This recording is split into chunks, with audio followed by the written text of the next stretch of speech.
จริงๆแล้วเนี่ยตัดสินใจอยู่นานจะฉีดดีไม่ฉีดดีเพราะว่าเขาบอกว่า3 เดือนขึ้นไปนะก็คือเร่งจาก6 เดือนน่ะให้เหลือแค่3 เดือนแล้วของผมเมื่อฉีดครั้งสุดท้ายคือวันที่20น่าจะ27 กันยานะฮะ27 28 29 30โนไม่ใช่27เดี๋ยวกันยาตุลาพฤศจิกาธันวาได้อยู่3 เดือนนิดๆนะฮะก็เลยบูสต์เข็มที่3ซึ่งเราก็มาดูผลวิจัยที่เขาคุยกันนะทางอินเทอร์เน็ตก็บอกว่าแท้ที่จริงแล้วเนี่ยไฟเซอร์มันจะอยู่ได้แค่4 สัปดาห์เดือนเดียว ภูมินะก็ไม่เป็นไรนะฮะเอาวะ1 เดือนก็ยังดีคืออย่างนี้ ผมมาฉีดแอสตราเซเนกาเข็ม1 เข็ม2นะฮะแล้วก็เลย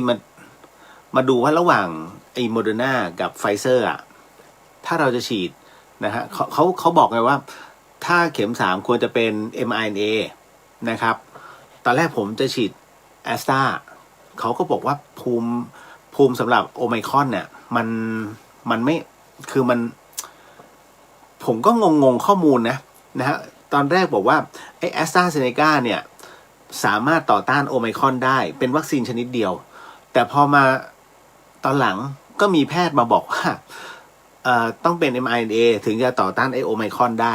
ผมก็เลยไม่รู้ข้อมูลตรงไหนก็เอาส่วนใหญ่เขาว่าก็เลยต้องmRNA แล้วกันก็คือเป็นไฟเซอร์นะฮะแต่หากใครที่เคยบูสต์ไฟเซอร์แล้วก็มาเป็นโมเดอร์นาอันนี้จะอยู่ได้2 เดือนก็คือ4 สัปดาห์นะฮะก็มีแต่บุคลากรทางการแพทย์แหละเพราะไฟเซอร์มันมาให้กับบุคคลพิเศษอยู่แล้วใช่ไหมฮะอย่างเราคงไม่ใช่นะครับก็บางคนก็ซิโนแวคเข็มแรกซิโนแวคเข็มที่2แอสตราแล้วเข็มที่3ควรจะเป็นอะไรพอดีว่าไอ้ผลงานวิจัยเนี่ยมันยังไม่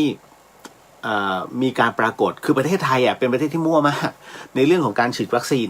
นะฮะคือประมาณว่ากูจะเป็นชาติแรกในโลกที่ฉีดไข้แบบไข้มั่วๆ นะฮะจะบอกว่าผลการวิจัยมันแค่ช่วงระยะเวลาเดียวคือวิจัยมันต้องทำเป็นปีถูกไหมฮะนะฮะก็บางคนบอกว่าผลการวิจัยรับรองเดี๋ยวอีโควิดเนี่ยมันมา2 ปีนะฮะอย่างเราอย่างถ้าใครทำวิจัยปโท3 ปีขึ้นไปถูกไหมฮะกว่าจะเสร็จกว่าจะทำอะไรแต่ละอย่างออกมาเป็นผลงานอันนั้นนะมันถึงใช้ระยะเวลานะแต่ถ้าจะบอกว่าโอ้ยมั่นใจได้นี่นู่นนั่นปังผมว่าใช้คำว่าความน่าจะเป็นแล้วกัน อย่าไปใช้ก็ผลการวิจัยเลยเพราะมันเพิ่งจะเกิดขึ้นแต่ถ้าเขาบอกว่ามันมีมาตั้งนานแล้วหมายถึงว่าวัคซีนเนี้ยมันสามารถใช้ได้เพราะว่าคิดค้นมาแสดงว่าชาตินะเป็นคนปล่อย นะฮะเอาอย่างนี้เดี๋ยวก่อน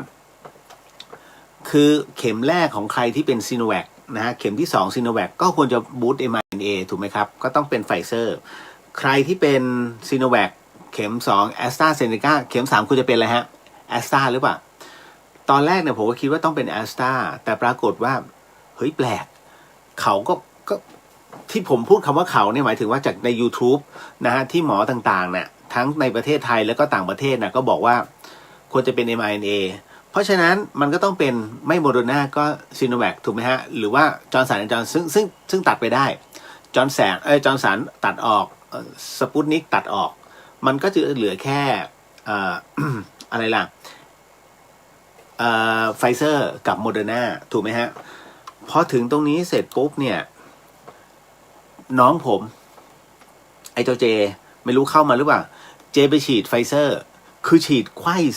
3 ตัวเลยฮะผมก็เลยบอกว่าเฮ้ยเจระวังนะเพราะว่ามันเหมือนกับว่าเขาให้ระวังว่าอย่าฉีดทีเดียว3 ตัวเพราะว่ามันจะเกิดเอฟเฟกต์กับร่างกาย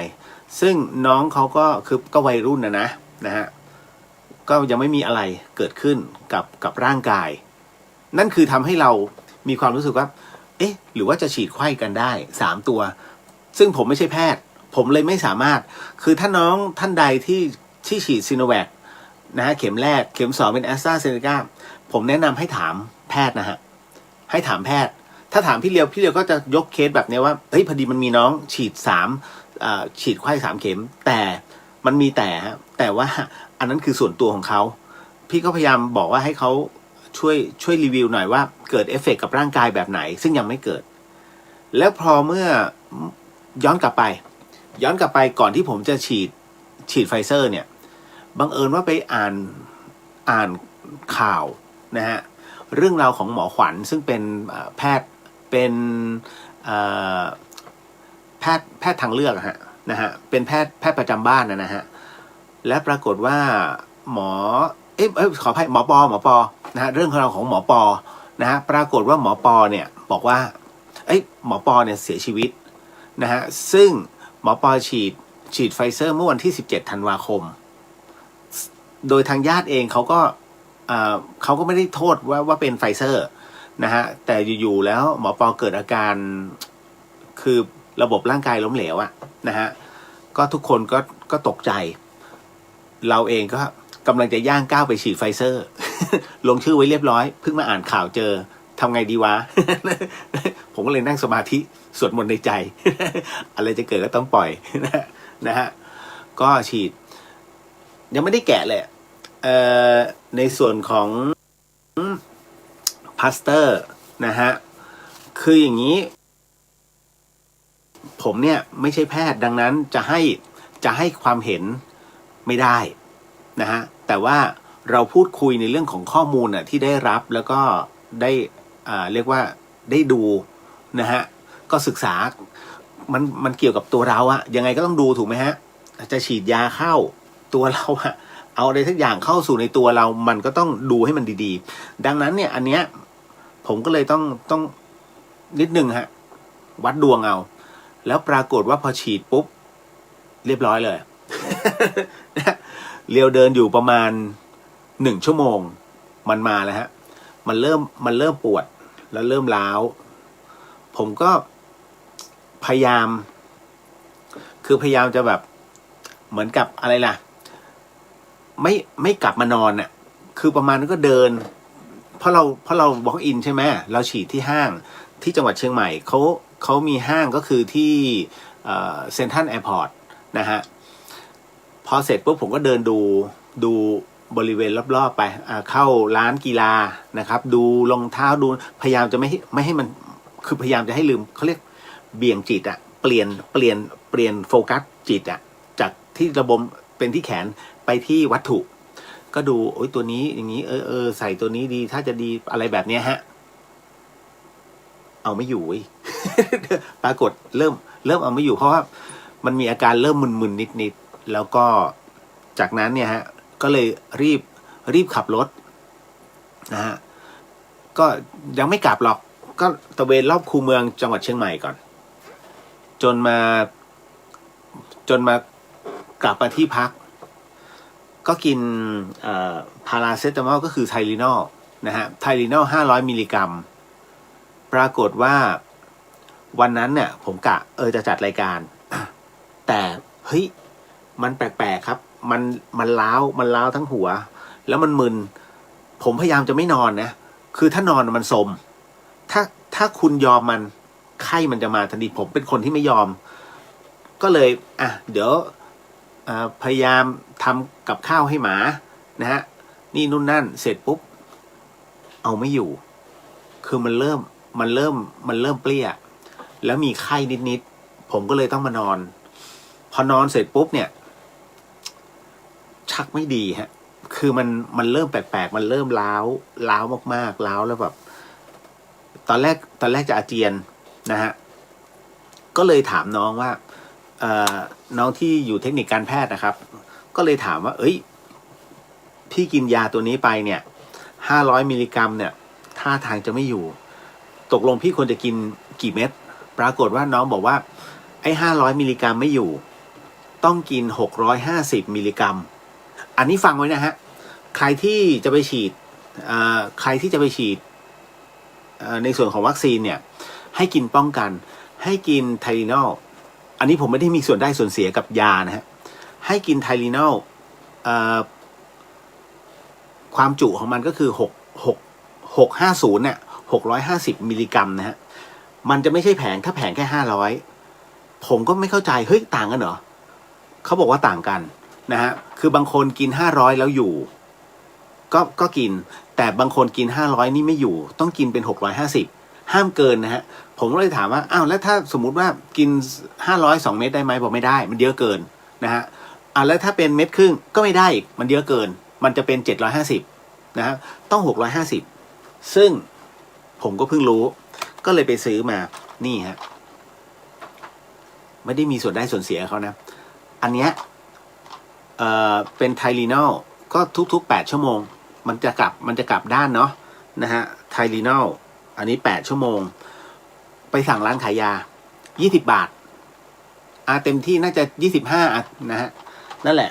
แต่นี้ซื้อมา20 บาทผมกินไป2 เม็ดกินเม็ดแรกเข้าไปเนี่ยก็เลยพักเมื่อวานเนี่ยฮะกินช่วงเย็นกินตอน5:30กินเม็ดแรกเข้าไปนะฮะคือก่อนหน้านะไปเดินกาดสวนแก้วเพราะว่าผมต้องซื้อเป้ให้เด็กๆนะฮะก็80 กว่าอันนะก็เสร็จปุ๊บเฮ้ยไม่ไหวก็รีบกลับมาแล้วก็มากินไอ้ไทลีนอลเนี่ยไอ้8 ชั่วโมงเนี่ยแล้วก็นอนพักคือคิดในใจแล้วผมแย่จะแย่แน่ๆเลยถ้านอนเนี่ยผมต้องแพ้มันก็คือนอนสมแต่มันก็ต้องนอนสมเพราะมันหนาวนะฮะก็เลยคุมโปรงนอนหลับพอตื่นขึ้นมาเฮ้ยไออาการล้าวเนี่ยเริ่มจางลงอาการที่มึนๆเริ่มลดลงผมกิน5:30ผมต้องไปกินอีกทีก็คือ1:30เมื่อวานนี้ก็เลยตอน1:30เนี่ยหลังจากที่ให้ข้าวเด็กๆแล้วผมก็เลยมากินตอนเช้ามาเป็นปกติเลยฮะเป็นปกติเลยแต่มันก็ยังมีนิดๆนะฮะถ้าโดนที่ฉีดวัคซีนเนี่ยคุณอย่าไปโดนเลยนะแค่ตอนที่ฉีดวัคซีนแค่แขนนะฮะโดนอะไรนะหลังคารถแค่มันทู่ๆชนนิดเดียวเนี่ยโอ้โหคุณพาเหมือนมีคนเอาค้อนทุบโอ้โหคุณปวดมากปวดแบบต้องกัดฟันเฮ้ยปวดขนาดนี้เลยก็นั่นคือสิ่งที่โดนมาก็เลยบอกว่าวิธีแก้นะฮะสำหรับใครที่ไปฉีดวัคซีนมาแล้วอยากให้กินยาแก้ปวดเอาไว้ถ้ากินยาแก้ปวดให้คุณไปซื้อไทลีนอล650 มิลลิกรัมอะไรก็ได้ที่เป็น650เนี่ยที่เป็นพาราเซตามอลครับเพียงแต่อีไทลีนอลเนี่ยมันมีพารามากกว่าชนิดอื่นนะฮะแค่นั้นแหละนะฮะผมเคยบอกว่าจะมียาตัวหนึ่งที่มันมีพารามากกว่าที่อื่นมันมีแป้งมากกว่าถูกไหมฮะไทลีนอลเนี่ยนะฮะจะมีตัวยาพาราเซตามอลมากที่สุดนะอันนี้ก็คือพวกเทคนิคการแพทย์เขาบอกมาอย่างนั้น นะผมก็ต้องเชื่อเขานะฮะก็เป็นอีกหนึ่งเรื่องราวแล้วก็เอฟเฟกต์มีไหมวันนี้ตื้อผมไม่อยากหยุดการจัดรายการไงนะก็เลยบอกอาจารย์ไหวฮะก็คือไหวแหละนะฮะไม่เป็นไรทำหน้าที่ นะฮะไม่ไหวบอกไหว นะฮะก็ทำหน้าที่ต่อนะยังคงมีเรื่องราวพอสมควรที่ค้างคาไว้แล้วก็มีคำถามอีกหลายๆคำถามที่หลายๆคนถามมาไว้ในเรื่องของยมทูตนะฮะคือผมจะเขียนอันเนี้ยที่เป็นพุทธิสิทธิ์ผมจะเขียนเอาไว้ว่าคนจะเป็นยมทูตเนี่ยเขาต้องทำบุญแบบไหนส่วนอีกอันหนึ่งผมไม่ได้เขียนก็ทิ้งเอาไว้ว่าอาการหลังจากฉีดไฟเซอร์ มันก็เลยดูไม่น่าสนใจนะไม่เป็นไรนะฮะคือวันนี้มันเหมือนกับพอเพิ่งฟื้นก็เลยอยากลองของ นะฮะขอบพระคุณมากนะฮะเดี๋ยวค่อยทักทายกันเพราะว่าจริงๆมันก็ขยับไม่ค่อยได้นะพลาสเตอร์ยังปิดอยู่เลยไม่ได้อาบน้ำก็ไม่ได้ลอกผมกลัวนะฮะกลัวไปแล้วพอลอกไปกลัวเห็นรูเข็มทำใจไม่ได้กลัว อะไรก็ได้บอกแล้วอย่าเป็นเข็มนะฮะเราเดินเข้าไปฉีดเลยนะ walk in เข้าไปฉีดเลยนะครับที่เชียงใหม่ครับนะฮะเป็นไฟเซอร์เขาก็จะให้เลือกแอสตรากับไฟเซอร์โมเดอร์นาเห็นเขียนชื่ออยู่แต่ว่าเขาบอกไม่มีนะฮะก็ยังเซ็งๆอยู่เรื่องโมเดอร์นาสั่งจองเอาไว้สุดท้ายรัฐก็เอามาให้ เอ้ย เดี๋ยวค่อยว่ากันนะครับณตรงนี้เอาละครับก็ขอบพระคุณผู้ใหญ่ใจดีทุกท่านผ่านสื่อโซเชียลทั้งหมดทั้งมวลนะฮะสำหรับโครงการอิ่มบุญอุ่นกายน้องที่หลายๆท่านก็ให้ความอนุเคราะห์นะฮะทั้งตัวผมเองด้วยแล้วก็รวมถึงเด็กๆแล้วก็ชาวบ้านไม่ว่าจะเป็นโรงเรียนบ้านห้วยปูเลยนะครับแล้วก็โรงเรียนดอย30,000นะฮะก็ขอบพระคุณมากๆครับผมไม่ได้โพสต์เลยเพราะว่าอยากจะถ่ายอยากจะเก็บทุกขั้นตอนให้เห็นว่าเราทำอะไรบ้างแต่มันไม่มีแรงเพราะด้วยวัคซีนนะฮะอย่างวันนี้แต่เช้าเลยผมก็พอมันฟื้นจากไข้ก็เลยรีบไปซื้อเรียกว่าของชุดสุดท้ายซึ่งผมไม่มีโอกาสได้บรรยายนะฮะก็จะมีในเรื่องของมีน้ำมันพืชที่ยังค้างคาอยู่มีปลากระป๋องที่ยังค้างคาอยู่มีขนมมีเดี๋ยวพรุ่งนี้โพสต์เป็นใบเสร็จเนาะนะฮะอีกหลายอย่างพอสมควร ให้นึกตอนนี้นึกไม่ออกนะฮะอ๋อน้ำตาลปี๊บแล้วก็น้ำมะนาวนะครับคือมะนาวอ่ะข้างบนเขาไม่มีผมก็ต้องซื้อมะนาวปรุงแต่งอ่ะของอสรหรือของอะไรสักอย่างอ่ะนะฮะขวดหนึ่งก็นั่นแหละจะใส่ไปในถุงยางชีพทั้งหมดนะครับก็วันนี้ไปจัดการซื้อให้นะฮะแล้วก็ซื้ออุปกรณ์ทำครัวให้กับแม่ครัวนิดนึงเพราะว่าต้องเอาไปทำให้เด็กบนข้างบนนั้นได้กินในสัปดาห์หน้านะฮะก็วันเนี้ยนะทั้งวันแล้วไม่ใช่ทั้งวันหมายถึงว่าไปซื้อของเสร็จปุ๊บพอกลับมาถึงห้องนอนแป๊บหนึ่งเพราะว่ามันมีความรู้สึกว่ามันยังเหนื่อยอยู่ก็เลยมาจำแนกนะครับขอขอบคุณน้องออฟแล้วก็เจลีนะครับที่แล้วก็อีกหลายๆท่านที่ผมไม่ได้เอ่ยชื่อมาที่ส่งอาหารทะเลมาคือวันนี้ผมก็จัดการแพ็คกุ้งแห้งนะฮะแล้วก็หมึกแต่ว่ายังไม่จบเดี๋ยวพรุ่งนี้ต่อทั้งวันนะฮะก็ให้ได้ตามจำนวนของถุงยางชีพนะครับอันเนี้ยคือไม่ต้องกลัวว่าปริมาณไม่เท่ากันเพราะผมใช้เครื่องชั่งอันเล็กๆนะฮะก็ชั่งแต่ละบ้านเท่ากันถ้าบ้านไหนมาโวยเนี่ยผมชั่งเลย ชั่งให้ดูเลย นะฮะคือทุกอย่างต้องเท่าเทียมเพราะไม่งั้นบ้านนี้เยอะกว่าบ้านนี้ทำไมฉันได้น้อยเดี๋ยวจะมีเรื่องก็เลยต้องใช้อะไรที่มันให้ดูเป็นสมดุลกันหน่อยนะฮะวันนี้นะแล้วก็อย่างอื่นก็ไม่ได้มีอะไรนะฮะแล้วก็ได้คอมพิวเตอร์มาอีก1 เครื่องนะครับเป็นชุด i5 ก็ตกอันนี้เป็นการคือเขาประกาศขายในมาร์เก็ตของ Facebook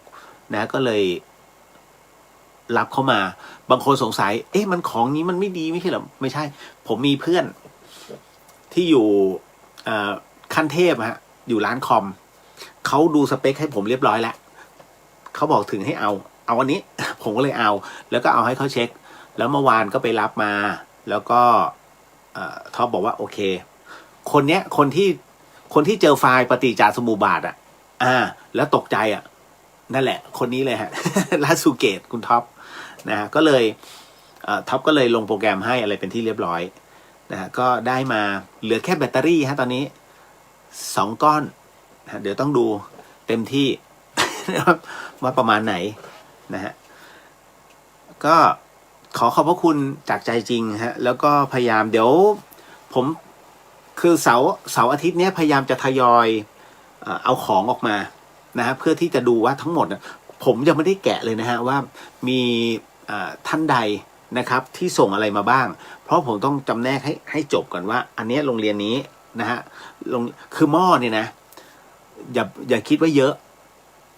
ใช้เท่าไหร่ก็ไม่พอฮะหม้อเพราะว่าบนดอยเวลาเขาหุงเยอะแล้วเขาใช้ไฟแรงนะฮะไม่ว่าจะเป็นไฟจากฟืนก็คือเตาฮะหรือว่าไฟจากแก๊สนะครับมันแรงฮะยังไงก็เรียบร้อย เต็มที่ก็ปีครึ่งแล้วก็ทะลุเหมือนเดิมฮะเพราะฉะนั้นถึงได้บอกอย่าคิดว่าเยอะมีให้เขาเป็นสต็อกกันดีที่สุดแล้ว นะก็เลยเดี๋ยวต้องดูก่อนนะทั้งกระทะทั้งตะหลิวทั้งทัพพีผมมาลืมมีหม้อไม่มีทัพพี เดี๋ยวต้องเดี๋ยวเช็คก่อนแล้วเดี๋ยวจะไปซื้อเพิ่มเติมเดี๋ยวตอน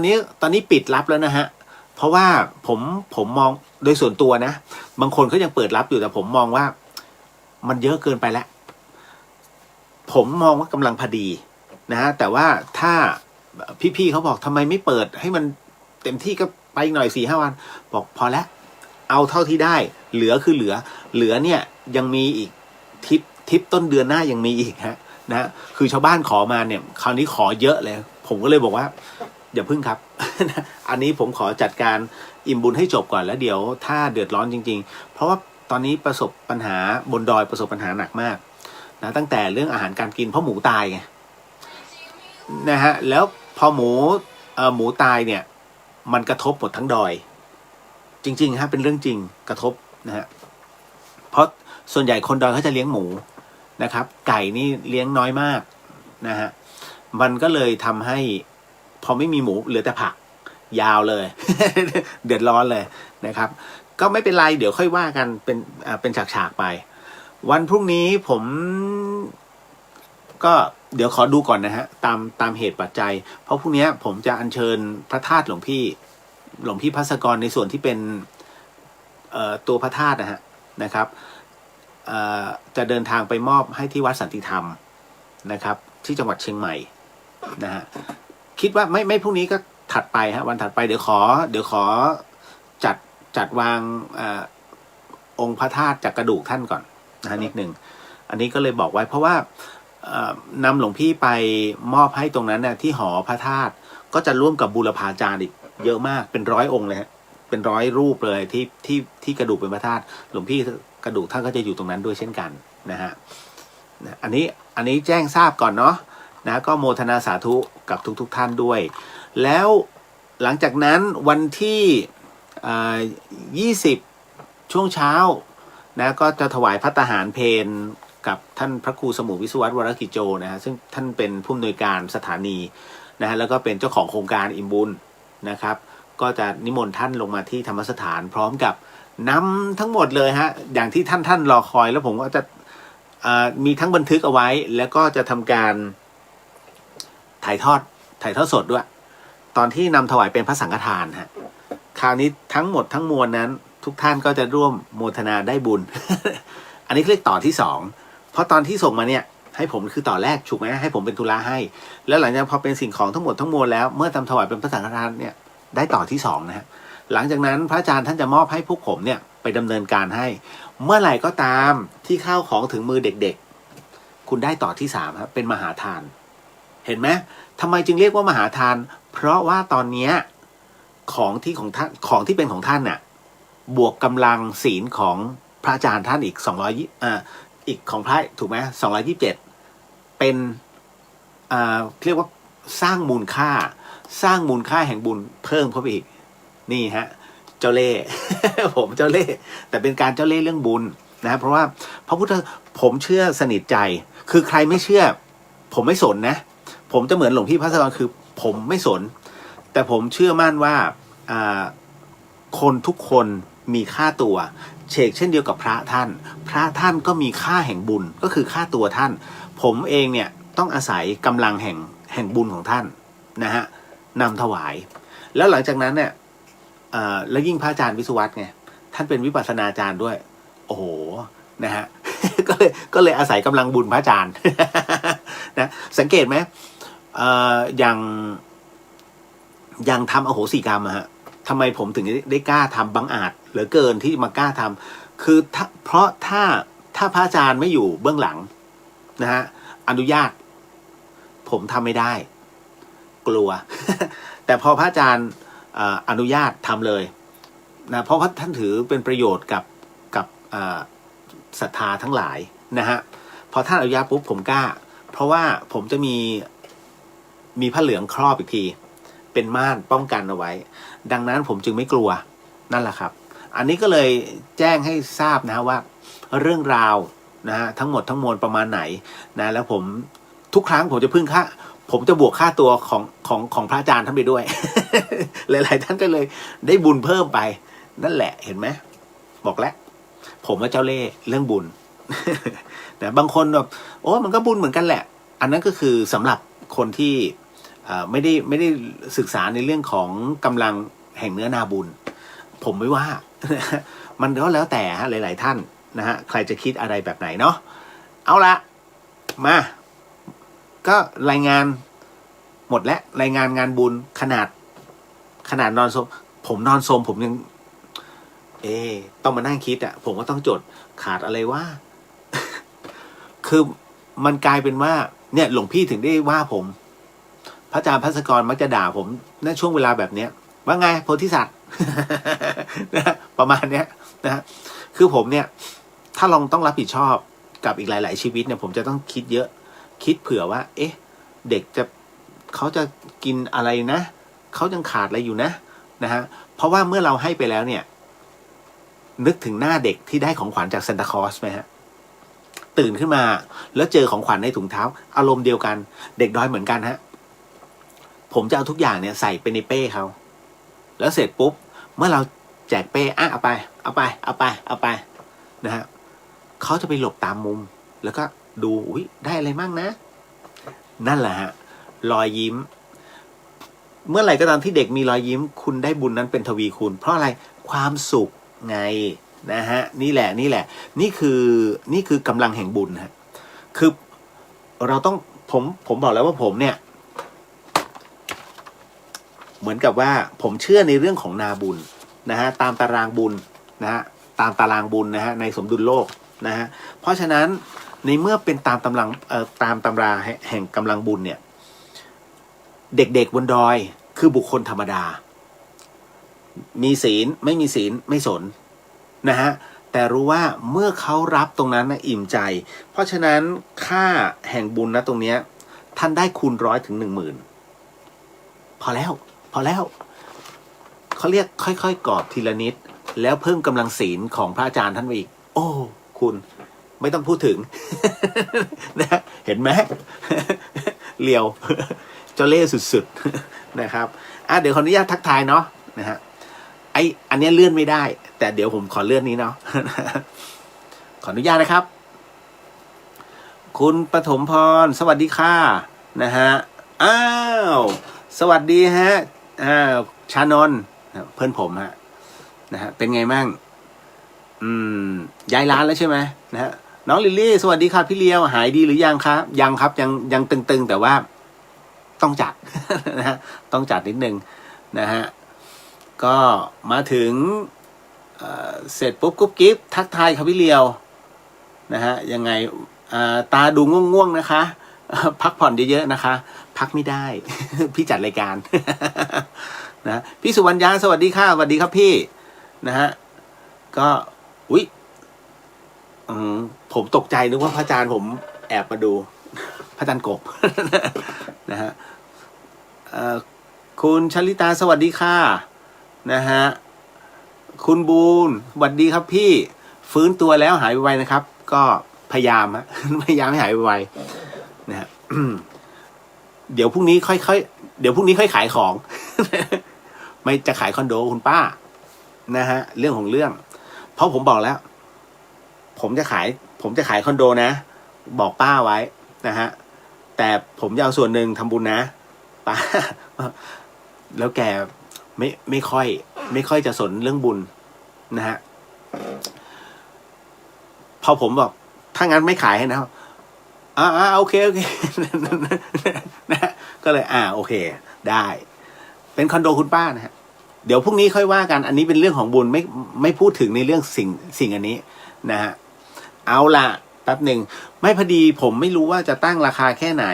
เพราะว่าไม่รู้นะอันนี้เดี๋ยวก่อนนะอันนี้เฉพาะกรุงเทพ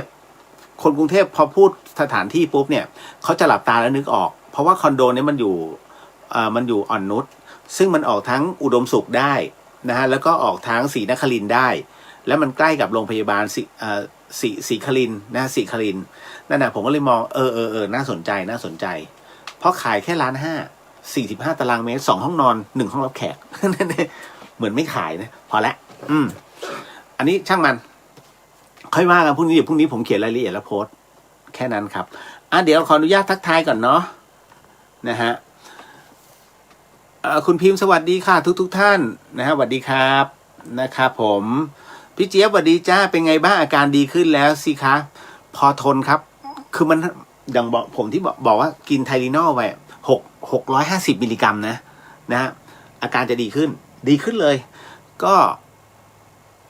อย่างวันเนี้ยขับรถไปแล้วก็ก็ยกของนี่นู่นนั่นตอนแรก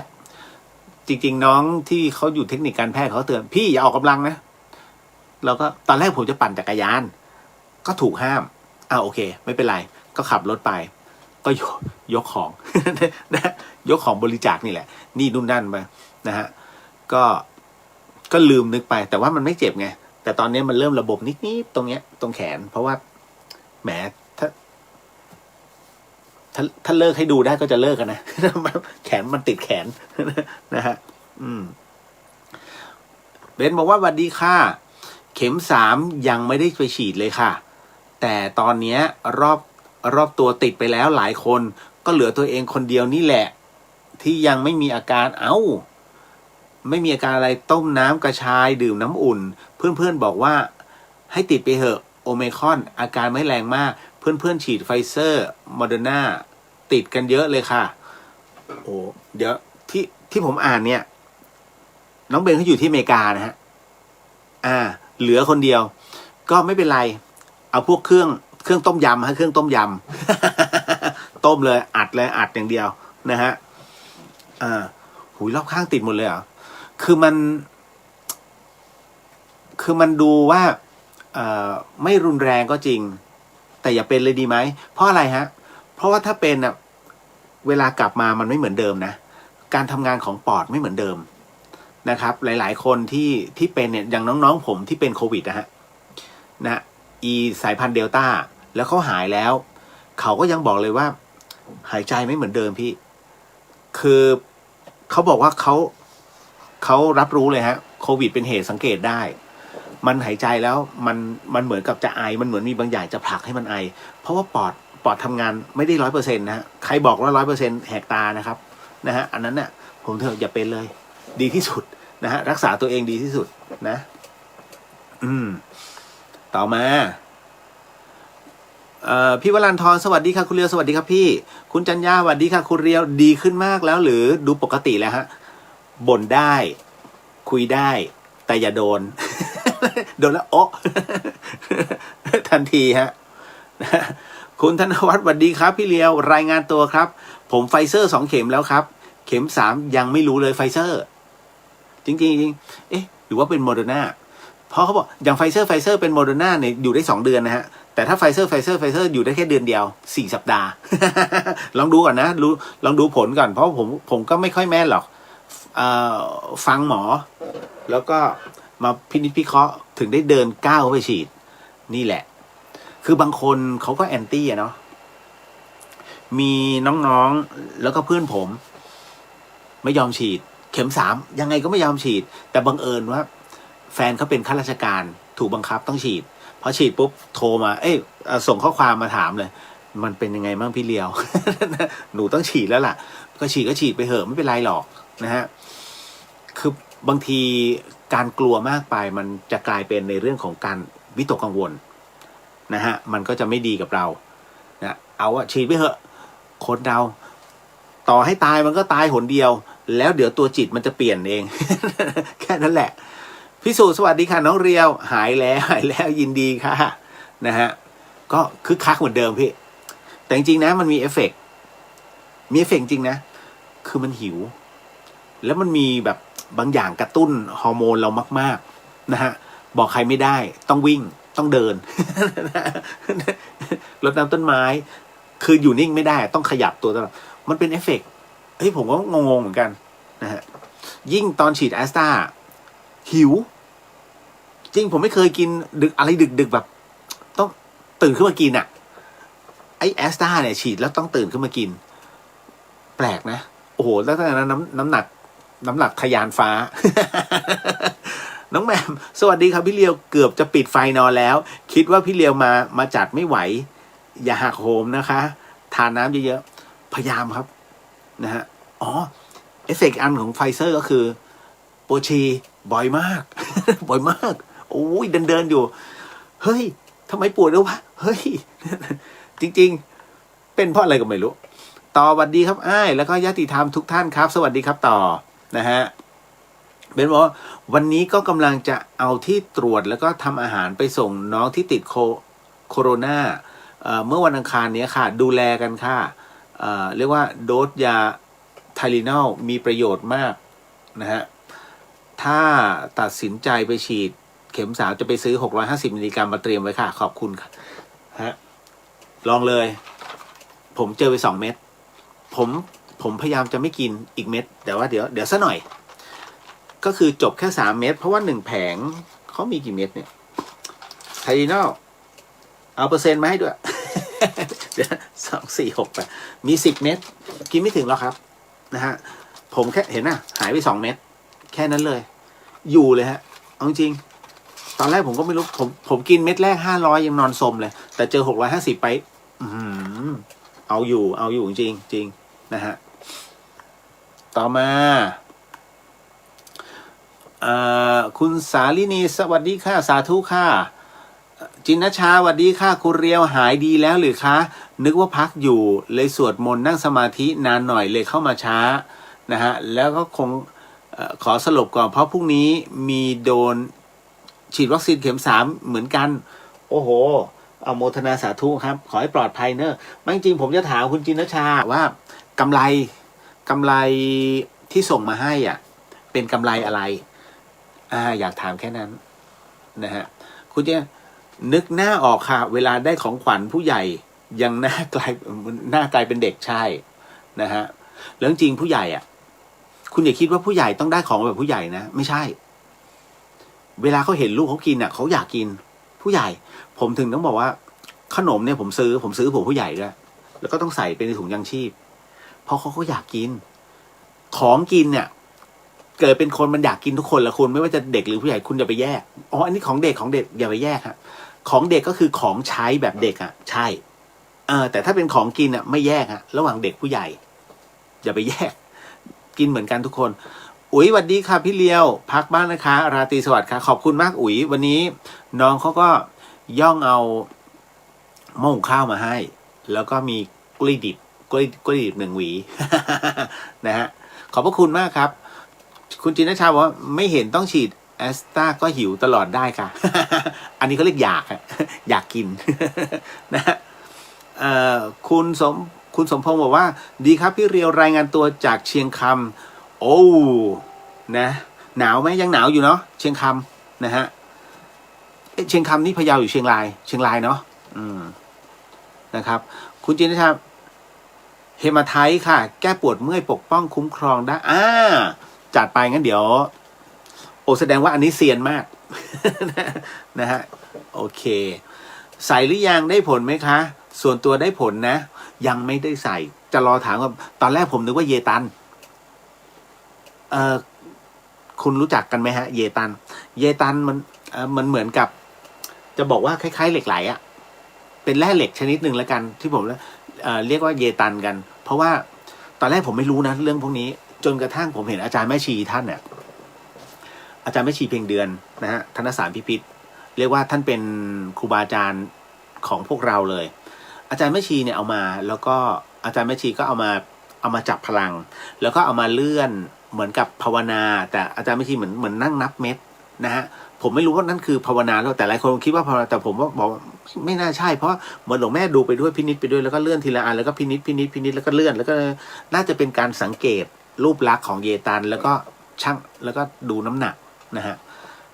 และหลวงแม่บอกว่าเยตันมันมีพลังธรรมชาติผมก็สงสัย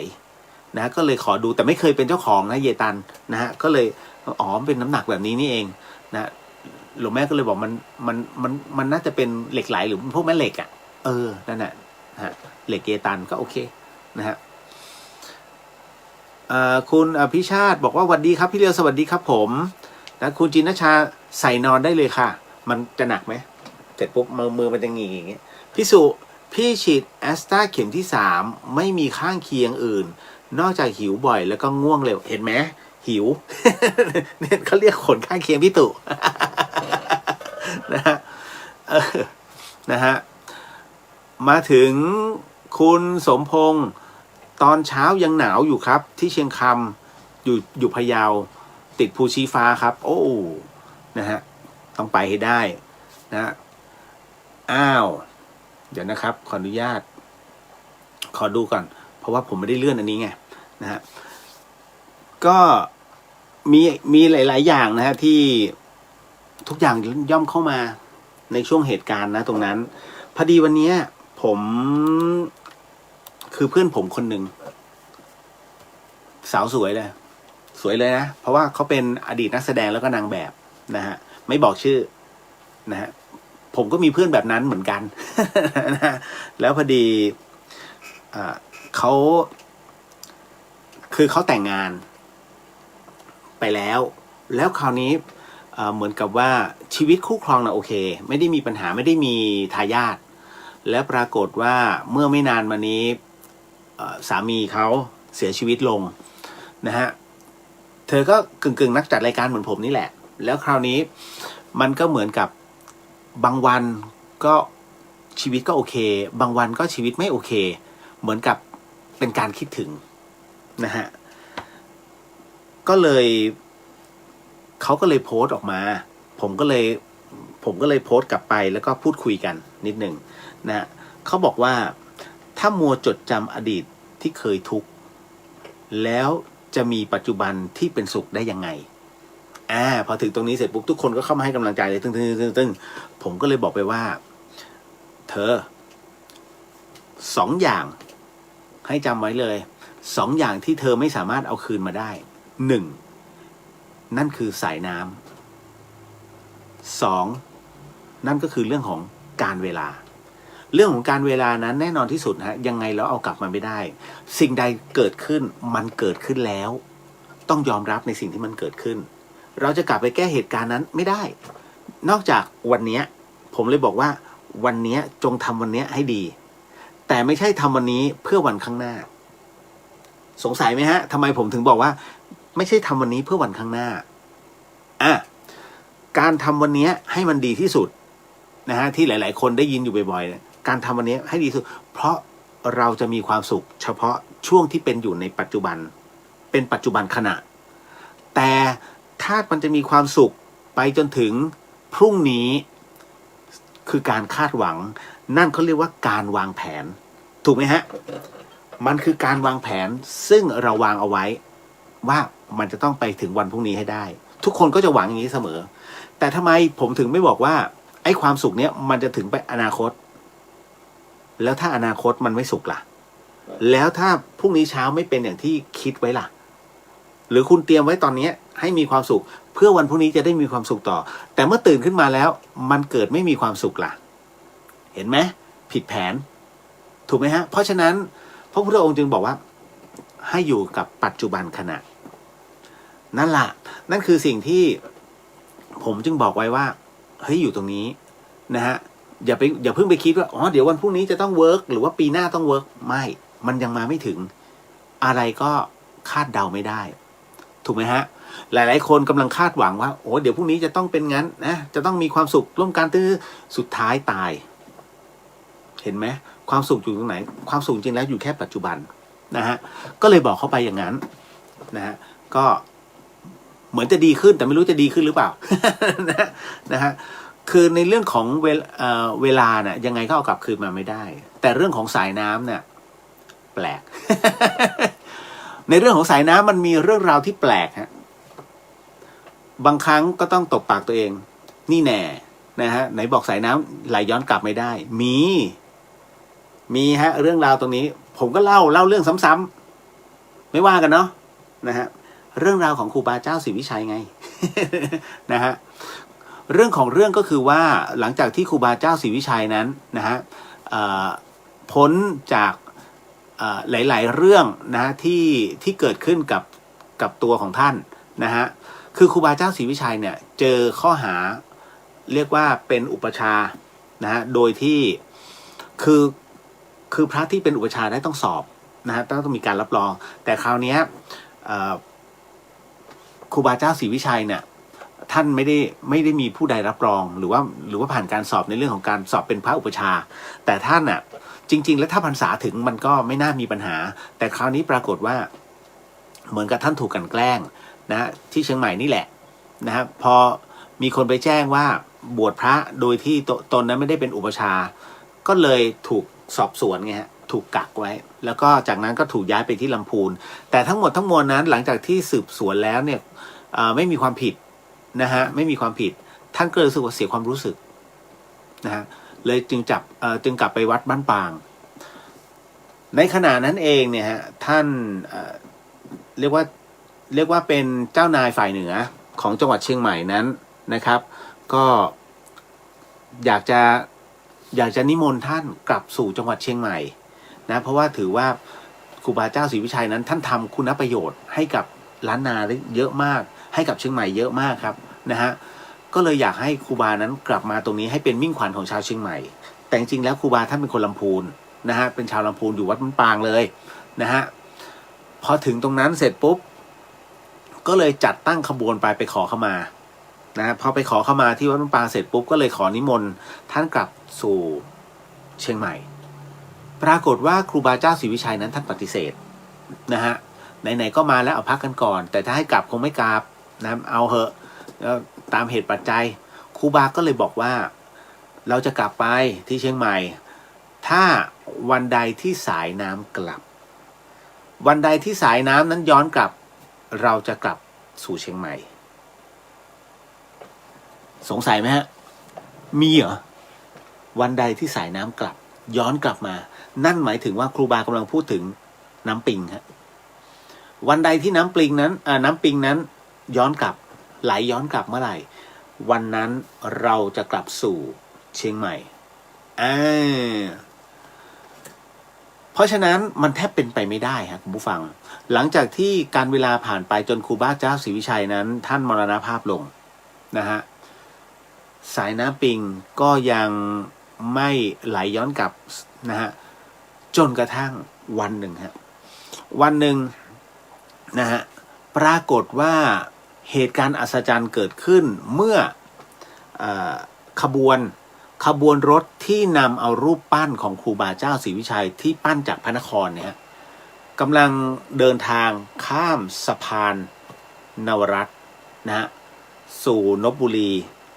ศรีนครพิงค์นะฮะเพราะฉะนั้นตอนที่ข้ามมาเนี่ยปรากฏว่าทุกคนต้องตะลึงฮะเพราะสายน้ำปิงย้อนกลับเฮ้ยเป็นไปได้เหรอเห็นไหมฮะตามคำทำนายของครูบานะของครูบาเจ้าศรีวิชัยเป๊ะเมื่อใดก็ตามที่สายน้ำปิงย้อนกลับเมื่อนั้นเราจะกลับสู่นครเชียงใหม่นั่นเป็นเพราะว่าเหตุผลเพราะว่าในช่วงนั้นเป็นการเขาเรียกว่าเป็นการทดลองการกักเก็บน้ำปิงจากเขื่อนภูมิพลนั่นคือครั้งแรกแล้วพอถึงตรงนั้นเสร็จปุ๊บน้ำมันปะทะแล้วมันย้อนกลับด้วยกระแสน้ำนะของน้ำปิงย้อนกลับเป็นร้อยกิโลฮะเหตุการณ์นี้มีบันทึกอยู่เลยนะฮะเป็นบันทึกนะฮะเป็นประวัติศาสตร์ของเชียงใหม่เลยนะฮะสายน้ำปิงมันตีย้อนกลับขึ้นมาทุกคนเห็นเลยว่ามันเป็นคลื่นที่ตีย้อนขึ้นมาเห็นไหมนั่นน่ะแล้วขบวนรถก็ผ่านข้ามมาฮะปัจจุบันนั้น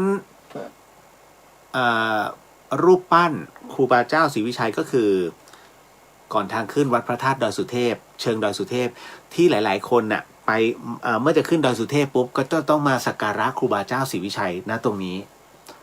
นะฮะเพื่อเป็นสิริมงคลก็คืออยู่ตรงหน้าวัดศรีโสดาแล้วก็อัฐิของท่านเป็นอัฐิธาตุนะกระดูกครูบาศรีวิชัยเป็นพระธาตุนะอัฐิธาตุของท่านนั้นอยู่ตรงเรียกว่าเสาอโศกนะอยู่ตรงนั้นเลยเขาจะเขียนไว้เลยว่าตรงเนี้ยเป็นที่บรรจุอัฐิธาตุของครูบาเจ้าศรีวิชัยที่เสาอโศกนะฮะก็ถ้าใครอยากจะกราบท่านก็ที่เสาอโศกฮะเหมือนกับ อะไรนะปู่อือลือไหว้พระกันหมดเลย ศาลปู่อือลืออยู่ด้านหลังนะฮะอยู่ตรงต้นไทรนะฮะอันนั้นน่ะศาลปู่อือลือบนเกาะดอนโพนะฮะหลายคนก็ไปถึง โอ้ปู่อือลือขอคือถามมันก็โดนอ่ะก็คือเหมือนกับด้วยกระแสที่ส่งไปนะฮะแต่จริงๆแล้วศาลเก่าแก่ของท่านบนเกาะดอนโพอ่ะก็คือต้นไม้ยังมีอยู่เลยยังมีร่องรอยของหลังคายังมีศาลอยู่เลยฮะดูดีๆแต่พอดีเหมือนกับพวกทำพิธีเข้าไปตั้งอ่ะเอาพระไปตั้งตรงนั้นก็จะบังหมดเวลาใครไปถ้ำนาคากับเนี่ยนะฮะดูดีๆนะจ๊ะเดี๋ยวจะหาว่าไม่เตือน นะฮะอันนั้นก็คือเรื่องราวที่ผมเล่าให้ฟังเห็นไหมแต่นี่ไม่เกี่ยวกับเพื่อนผมคนนี้นะฮะก็เลยมาเล่าให้ฟังว่าเนี่ยมันเป็นแบบนี้ก็คือในเมื่อคนเรามันทุกข์เนี่ยก็อย่าปล่อยให้มันทุกข์ตลอดนะฮะมันมีสุขได้ถ้าเรารู้จักปรับมันนะฮะความทุกข์มันไม่ดีนะคุณยิ่งทุกข์ยิ่งเป็นมะเร็งจริงๆจำได้ไหมเขาบอกมะเร็งในอารมณ์มะเร็งในอารมณ์แต่ในขณะเดียวกันร่างกายคุณจะหลั่งสารประเภทหนึ่งซึ่งสารเนี้ยมันเป็นสารก่อมะเร็งพอๆกับอะไรนะหม้อทอดลมร้อนน่ะ คุณรู้ป่ะหม้อทอดลมร้อนเป็นตัวสารก่อมะเร็งไม่ทราบใช่ไหมฮะบอกให้ก็ได้เมื่อไหร่ก็ตามที่คุณใช้อุณหภูมิเกิน120เมื่อนั้นจะเกิดสารก่อมะเร็งขึ้นในอาหารไปดูใน YouTube มีบอกเพียบเลยเป็นเรื่องจริงตอนแรกข่าวปลอมปะวะ นะก็ไหนบอกว่าผลอันตรายบอกไม่ใช่จริงๆมันไม่ได้เกิดจากตัวมันเกิดจากการทำปฏิกิริยาเคมีระหว่างความร้อนกับเนื้อกับพวกเนื้อทั้งหลายที่คุณเอามาทอดนะไม่ว่าหนังกังหนังหนังกุ้งหนังไก่หมูอะไรนั่นแหละครับถ้าเกินนะ120องศาเป็นสารก่อมะเร็งทันทีนั่นแหละอะไรนะหม้อทอดไร้น้ำมันโอ้ตอนแรกมาอย่างดิบดีเลยนะฮะที่ไหนได้มันก็เหมือนกับทอดน้ำมันนั่นแหละก่อมะเร็งเหมือนกันนะฮะไม่ต่างกันเลยฮะเพียงแต่ว่ามันไม่ต้องใช้น้ำมันแล้วเราก็จะอุปทานว่ามันไม่อ้วนมันก็ไม่อ้วนไงเพราะไม่มีน้ำมันถูกไหมแต่มีลมร้อนลองดูอย่าอารมณ์เสียผมถึงได้บอกว่าพยายามจะบอกว่าผู้ที่เป็นมะเร็งคุณอย่าอารมณ์เสียนะฮะสนุกสนานพยายามเสพข่าวสนุกสนานนะฮะก็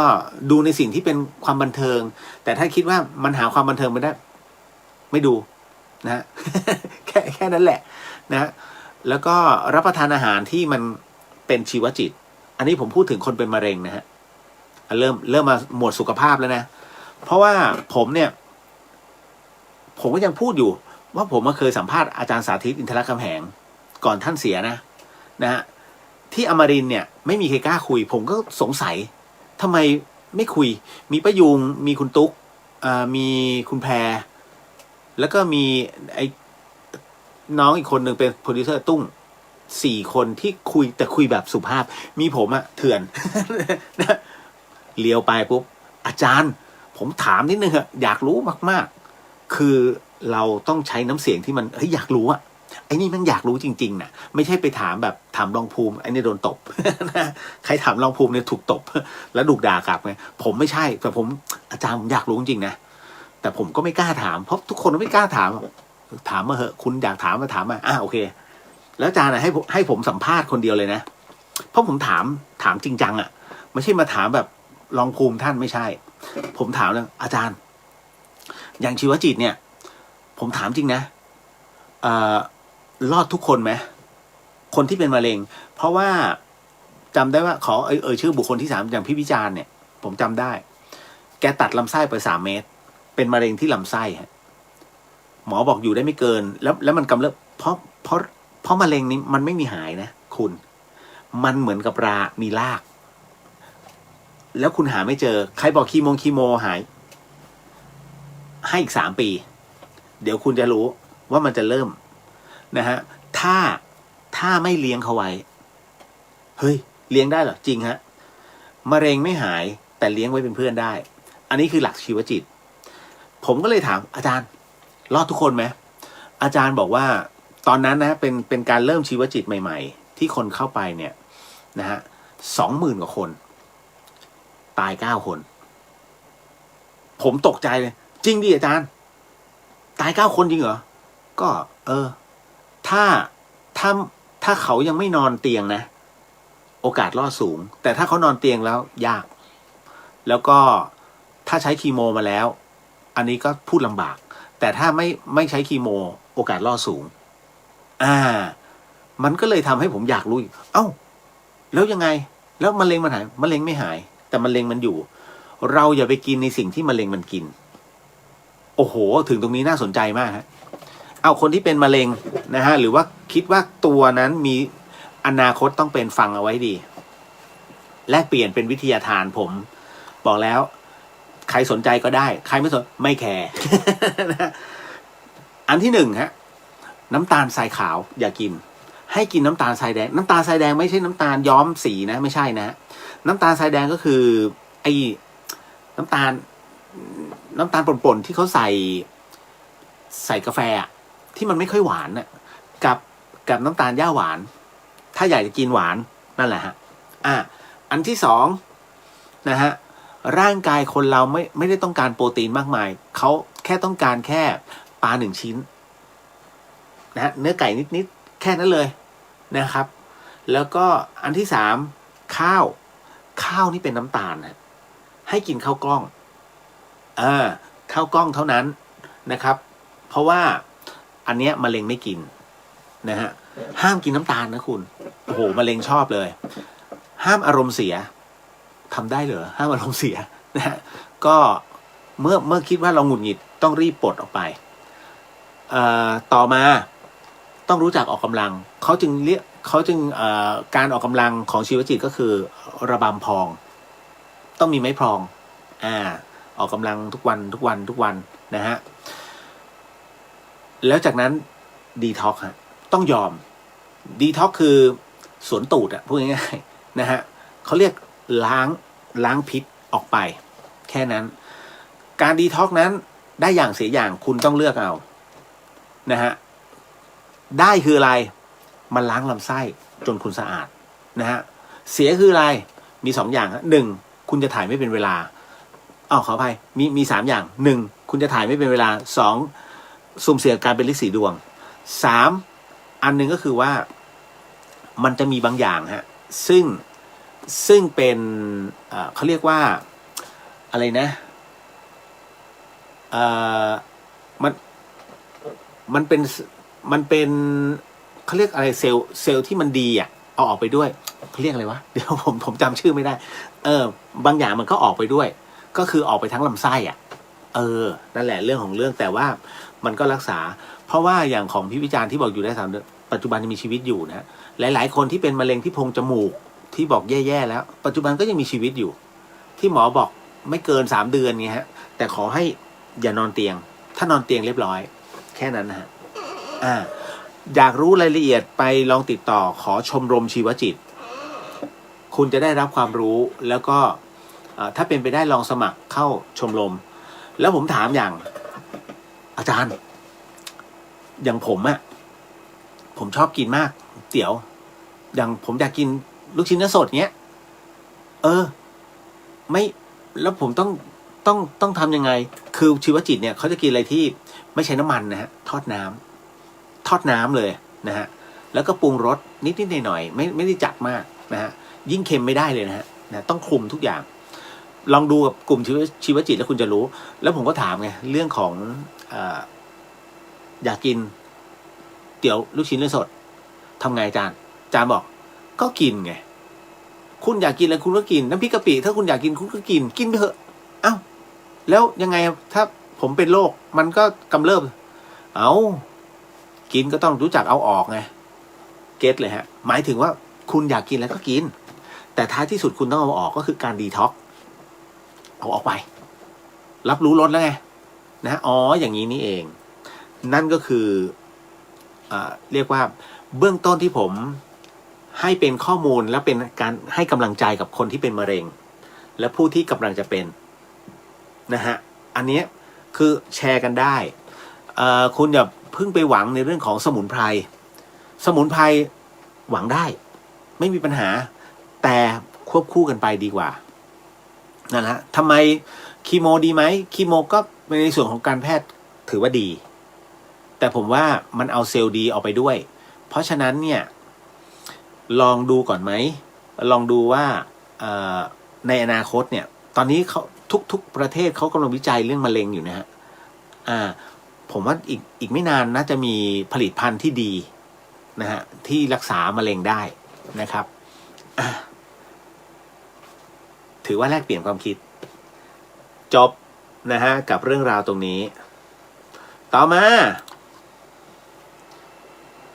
เดี๋ยวนะฮะมีใครเป็นไหม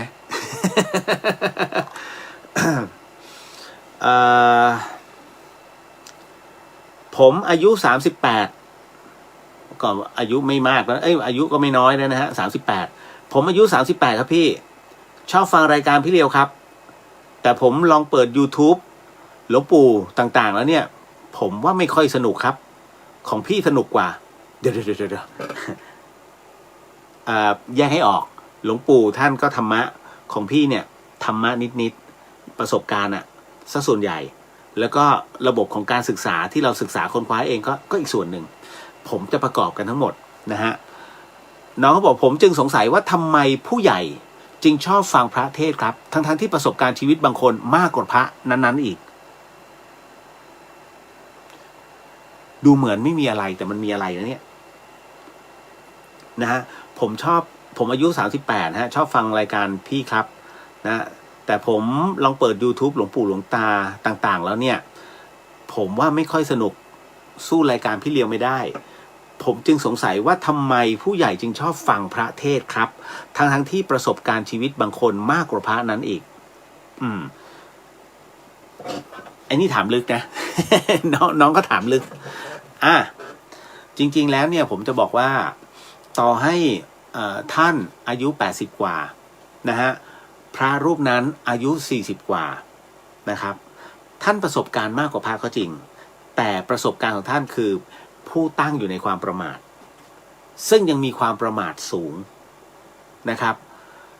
ธรรมะเนี่ยมันเกิดขึ้นนะครับทุกเวลาคราวนี้ผู้เป็นนักบวชเนี่ยนะฮะพันเตทั้งหลายเนี่ยนะฮะท่านเอาหลักของพระพุทธเจ้านะฮะคือในระดับหนึ่งแล้วล่ะหยิบทั้งหมดทั้งมวลมาเป็นธรรมะได้หมดดังนั้นผู้เป็นพันเตหรือว่าเป็นผู้เป็นพระภิกษุนั้นนะฮะมีบ้างนะฮะที่ไม่ได้เข้าถึงพระพุทธศาสนาไม่ได้เข้าถึงพระรัตนตรัยนะฮะที่มีเรื่องกันนะนี่นู่นนั่นทั้งหลายอันนั้นถือว่าก็ต้องปล่อยแต่ผู้ที่เข้าถึงอย่างเช่นหลวงปู่หลวงตาเนี่ยทุกรูปที่ท่านถึงเนี่ยนะฮะซึ่งเป็นพระสุปฏิปันโนอันนั้นน่ะนะครับหรือแม้แต่พระเด็กๆซึ่งอยู่ในระหว่างการภาวนาท่านไม่ประมาทดังนั้นท่านจึงเอาข้อศีล227นั้นมาเป็นเครื่องชี้วัดรวมถึงในการฝึกปฏิบัติส่วนตัวดังนั้นความประมาทแม้จะมีแต่ว่าไม่เยอะนะประสบการณ์มีไหมทุกคนเคยผ่านการเป็นฆราวาสมาก่อนนะฮะดังนั้นประสบการณ์นั้นมีทุกคนนะฮะแต่ความประมาทนะมีเขาเรียกว่าสูงต่ำมันผิดกันดังนั้นณตรงเนี้ยผมเองเนี่ยได้ในระดับหนึ่งไม่ได้เก่งนะฮะผมไม่ได้เลอเลิศเพอร์เฟกต์เพราะฉะนั้นเราทุกคนจะมีลิมิตว่าเราแค่ไหนคนทุกคนจะรู้ฮะไม่ใช่ว่าโอ้ยข้าก็ใหญ่ข้าจริงๆไม่มีใครใหญ่ไม่มีใครรู้ทั้งหมดบนโลกใบนี้เท่ากับองค์พระสัมมาสัมพุทธเจ้านะฮะเพราะฉะนั้นใครบอกว่าข้าเก่งที่สุดไม่ใช่อันนั้นเขาเรียกอีโก้ยังฮะเหนือฟ้ายังมีฟ้าแล้วก็เหนือฟ้าก็ยังมีฟ้าท้ายที่สุดมันจะกลายเป็นอวกาศในอวกาศยังมีอีกหลายๆมิติที่มันปนเปกันไปหมดเห็นไหมฮะดังนั้นไม่มีที่สิ้นสุดทุกอย่างคืออินฟินิตี้ฮะนะฮะอย่าในส่วนของหลวงปู่หลวงตาซึ่งเป็นพระปฏิบัติอย่าเอาพี่เลียวไปเทียบยังไม่อยากลงนรก นะฮะผิดกันคืออย่างนี้ผู้สูงอย่าใช้คำว่าผู้สูงอายุหรือว่าผู้ใหญ่ผู้ที่สนใจในธรรมะนะฮะผู้ที่ผ่านประสบการณ์มาอย่างโชคโชนมากมายนะครับก็ฟังเทศคุณเคยสังเกตไหมทำไมผู้พิพากษาทำไมอาจารย์หมอ ทำไมศาสตราจารย์ด็อกเตอร์ทั้งหลายทำไมนี่นู่นนั่นยิ่งใหญ่ทั้งหลายจึงกราบหันไปกราบพระสุปฏิปันโนไม่ว่าจะเข้าถึงหลวงปู่มั่นไม่ว่าจะเป็นศิษย์หลวงปู่มั่นทั้งหลายทั้งปวงทำไมมีแต่คนเข้าไปกราบ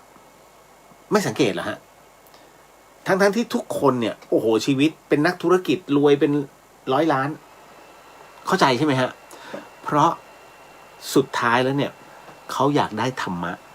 อะไรคือธรรมะสิ่งที่เขามองข้ามมาตลอดไงแต่พระท่านไม่เคยมองข้ามหยิบเอาแรกๆเลยศีลวันนี้มีใครรักษาศีลก่อนนะครับ พุทโธธัมโมสังโฆศีลข้อ 1ไม่ฆ่าสัตว์ก่อนนะฮะศีลข้อ 2ไม่ลักทรัพย์ศีลข้อ 3ไม่ประพฤติผิดในการศีลข้อ 4ไม่พูดเท็จศีลข้อ 5ไม่ดื่มสุราและของมึนเมาบัดนี้ข้าพเจ้าตั้งใจรักษาศีลแล้วบัดนี้ข้าพเจ้าคือผู้มีศีลด้วยอำนาจแห่งศีลขอให้ศีลนี้ครอบคลุมตัวข้าพเจ้าเอาไว้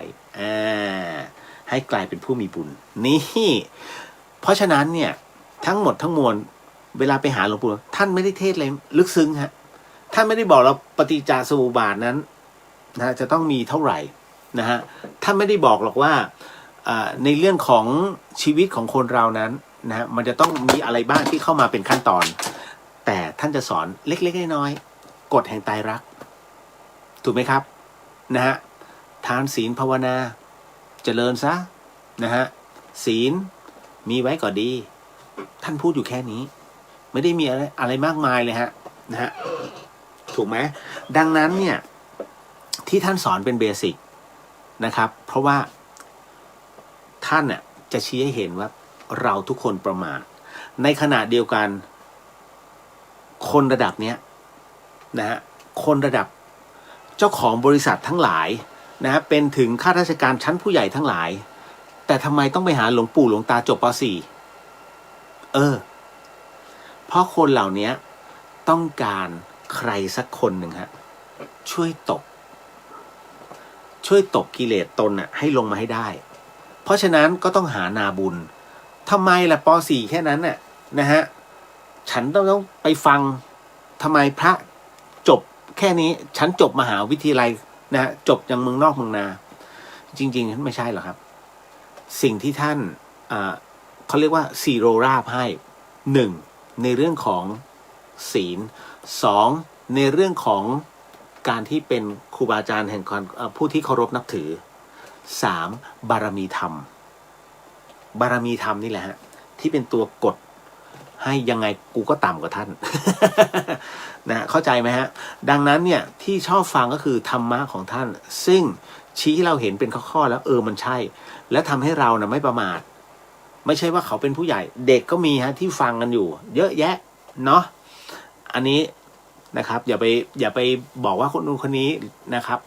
อันนี้โหยแล้วผมไปเทียบกับผู้ใหญ่คือเดอะเฮียนเนี่ยเป็นรายการที่ผมมาตกลงกับหลวงพี่ภาสกรเอาไว้อันนี้ก็พูดกันตรงๆนะฮะผมตกลงกับหลวงพี่ไว้ว่าผมเนี่ยจะเอาเรื่องราวของวิญญาณนะฮะจิตวิญญาณทั้งหลายเนี่ยเอาให้กับคุณผู้ฟังให้ตั้งเป็นคำถามเอาไว้แล้วหลังจากนั้นเมื่อโยมมีข้อสงสัยขอเชิญธรรมสถานแล้วหลวงพี่นิดนึงนะหลวงพี่ช่วยอธิบายให้โยมเขาฟังหน่อยนะนั่นคือเป็นการที่ผมเนี่ยสัญญากันไว้นะฮะก็เลยทำงานตรงนี้กันมาตลอดควบคู่กันไปแต่พอตอนนี้ไม่มีท่านถามมาก็ต้องตอบไปนะฮะซึ่งถ้าในเรื่องของจิตวิญญาณน่ะผมถือว่าอันเนี้ยผมไม่ต้องไปถามใครแต่ถ้าเป็นเรื่องของสมาธิผมเป็นประเภทปัจเจกจะสังเกตไหมผมเข้าใจในสิ่งที่หลายๆท่านถามผมเข้าใจหมดเลยแต่บางทีจะตอบไงดีวะ คือปัจเจกอะรู้ได้ด้วยตนเองแต่สอนคนเนี่ยมันยากอันนี้คือผมก็ต้องไปลำดับในเรื่องของคำพูดใหม่ผมจึงต้องมีครูบาอาจารย์ไม่ว่าจะเป็นพระอาจารย์โกบหรือพระอาจารย์กเชนก็นิดนึงหรือพระมหาอำนวยอย่างเงี้ยผมก็จะขึ้นไปถามท่านนะฮะท่านก็จะบอกคือผมว่ามีโค้ดไง ผมจึงไม่ค่อยกลัวเรื่องประเภทนี้ถ้าไม่ไหวเดี๋ยวขอโค้ดนิดนึงนั่นแหละฮะพอมีครูบาอาจารย์สายกรรมฐานมาช่วยอย่างเงี้ยมันก็เลยเติมเต็มในสิ่งที่ผมขาดก็เลยอาจหารไงผมถึงได้กล้าห้าวหาญมาอย่างนี้ได้เป็นเดอะเฮียนนะฮะจบเนอะต่อมานะฮะดึง อันนั้นสวัสดีครับพี่เลียวอาการเป็นอย่างไรบ้างครับพี่หลังจากฉีดวัคซีนผมกับพี่อ้อมปวดแขนมากครับพี่แต่ก็ดีขึ้นแล้วครับพี่เลียวพอดีผมไปฉีดวันเดียวกับอนันต์ไม่ทันใช่ไหมเมื่อต้นชั่วโมงอนันต์ไปดูอันนี้ฮะไทลีนอล650 มิลลิกรัมพอดีน้องที่เทคนิคการแพทย์ผมไม่บอกว่าโรงพยาบาลไหนนะ นะฮะก็ผมไลน์ไปถามน้องก็ตอบมาต้องกินอันนี้เท่านั้นเลย650 มิลลิกรัมไม่ใช่500นะถ้า500เอาไม่อยู่ต้อง650 มิลลิกรัมต้องไปซื้อก็เลยเนี่ยหายแต่ถามว่าเจ็บไหมก็อย่าโดนคือโดนก็โดนได้แต่ถ้าขยับนี้นะถ้าผมบิดเงี้ยปวดตรงนี้ฮะล้าวแต่ว่าอย่างเมื่อวานนี้มันล้าวโอ้โหล้าวแบบล้าวขึ้นหัวจัดไม่ได้เลยจัดไม่ได้จริงๆตอนแรกผมก็จะจัดดีไหมว่าโอ้โหเฮ้ยไม่ไหวอาจารย์ครับของงดนะพรุ่งนี้ถึงได้เงียบมันเดียวหยุดซ่าไป2 วัน เซ็งเลยนะฮะวันนี้ซ่าได้วันที่3นะฮะก็ขอบพระคุณครับเพราะว่าหลายๆท่านก็อุตส่าห์ไปถามอย่างน้องหวานไปถามอาจารย์หมอให้อาจารย์หมอบอกอ๋ออย่างเงี้ยถ้าเกิดอาการแบบนี้เป็นไข้ภูมิจะขึ้นสูงนะฮะสูงไปเปล่า บางทีสูงขนาดให้สมผมก็ไม่อยากได้นะมันทำอะไรไม่ได้ไงคุณจินชาน้องที่อเมริกาให้มีฟ้าทลายโจรติดไว้นะคะถ้ารู้สึกแปลกๆก็ยังมีที่พึ่งเป็นยาทานได้อ๋อเบนฮะคุณจินชานั้นแนะนำนะฮะให้มีฟ้าทลายโจรแต่ว่าถ้าจะยากครับอเมริกาล่าสุดที่เอาเข้าไปฝรั่งมันนึกว่ากัญชา ไอ้น้องคนนั้นถูกส่งกลับประเทศไง นะฮะหายากนะฮะ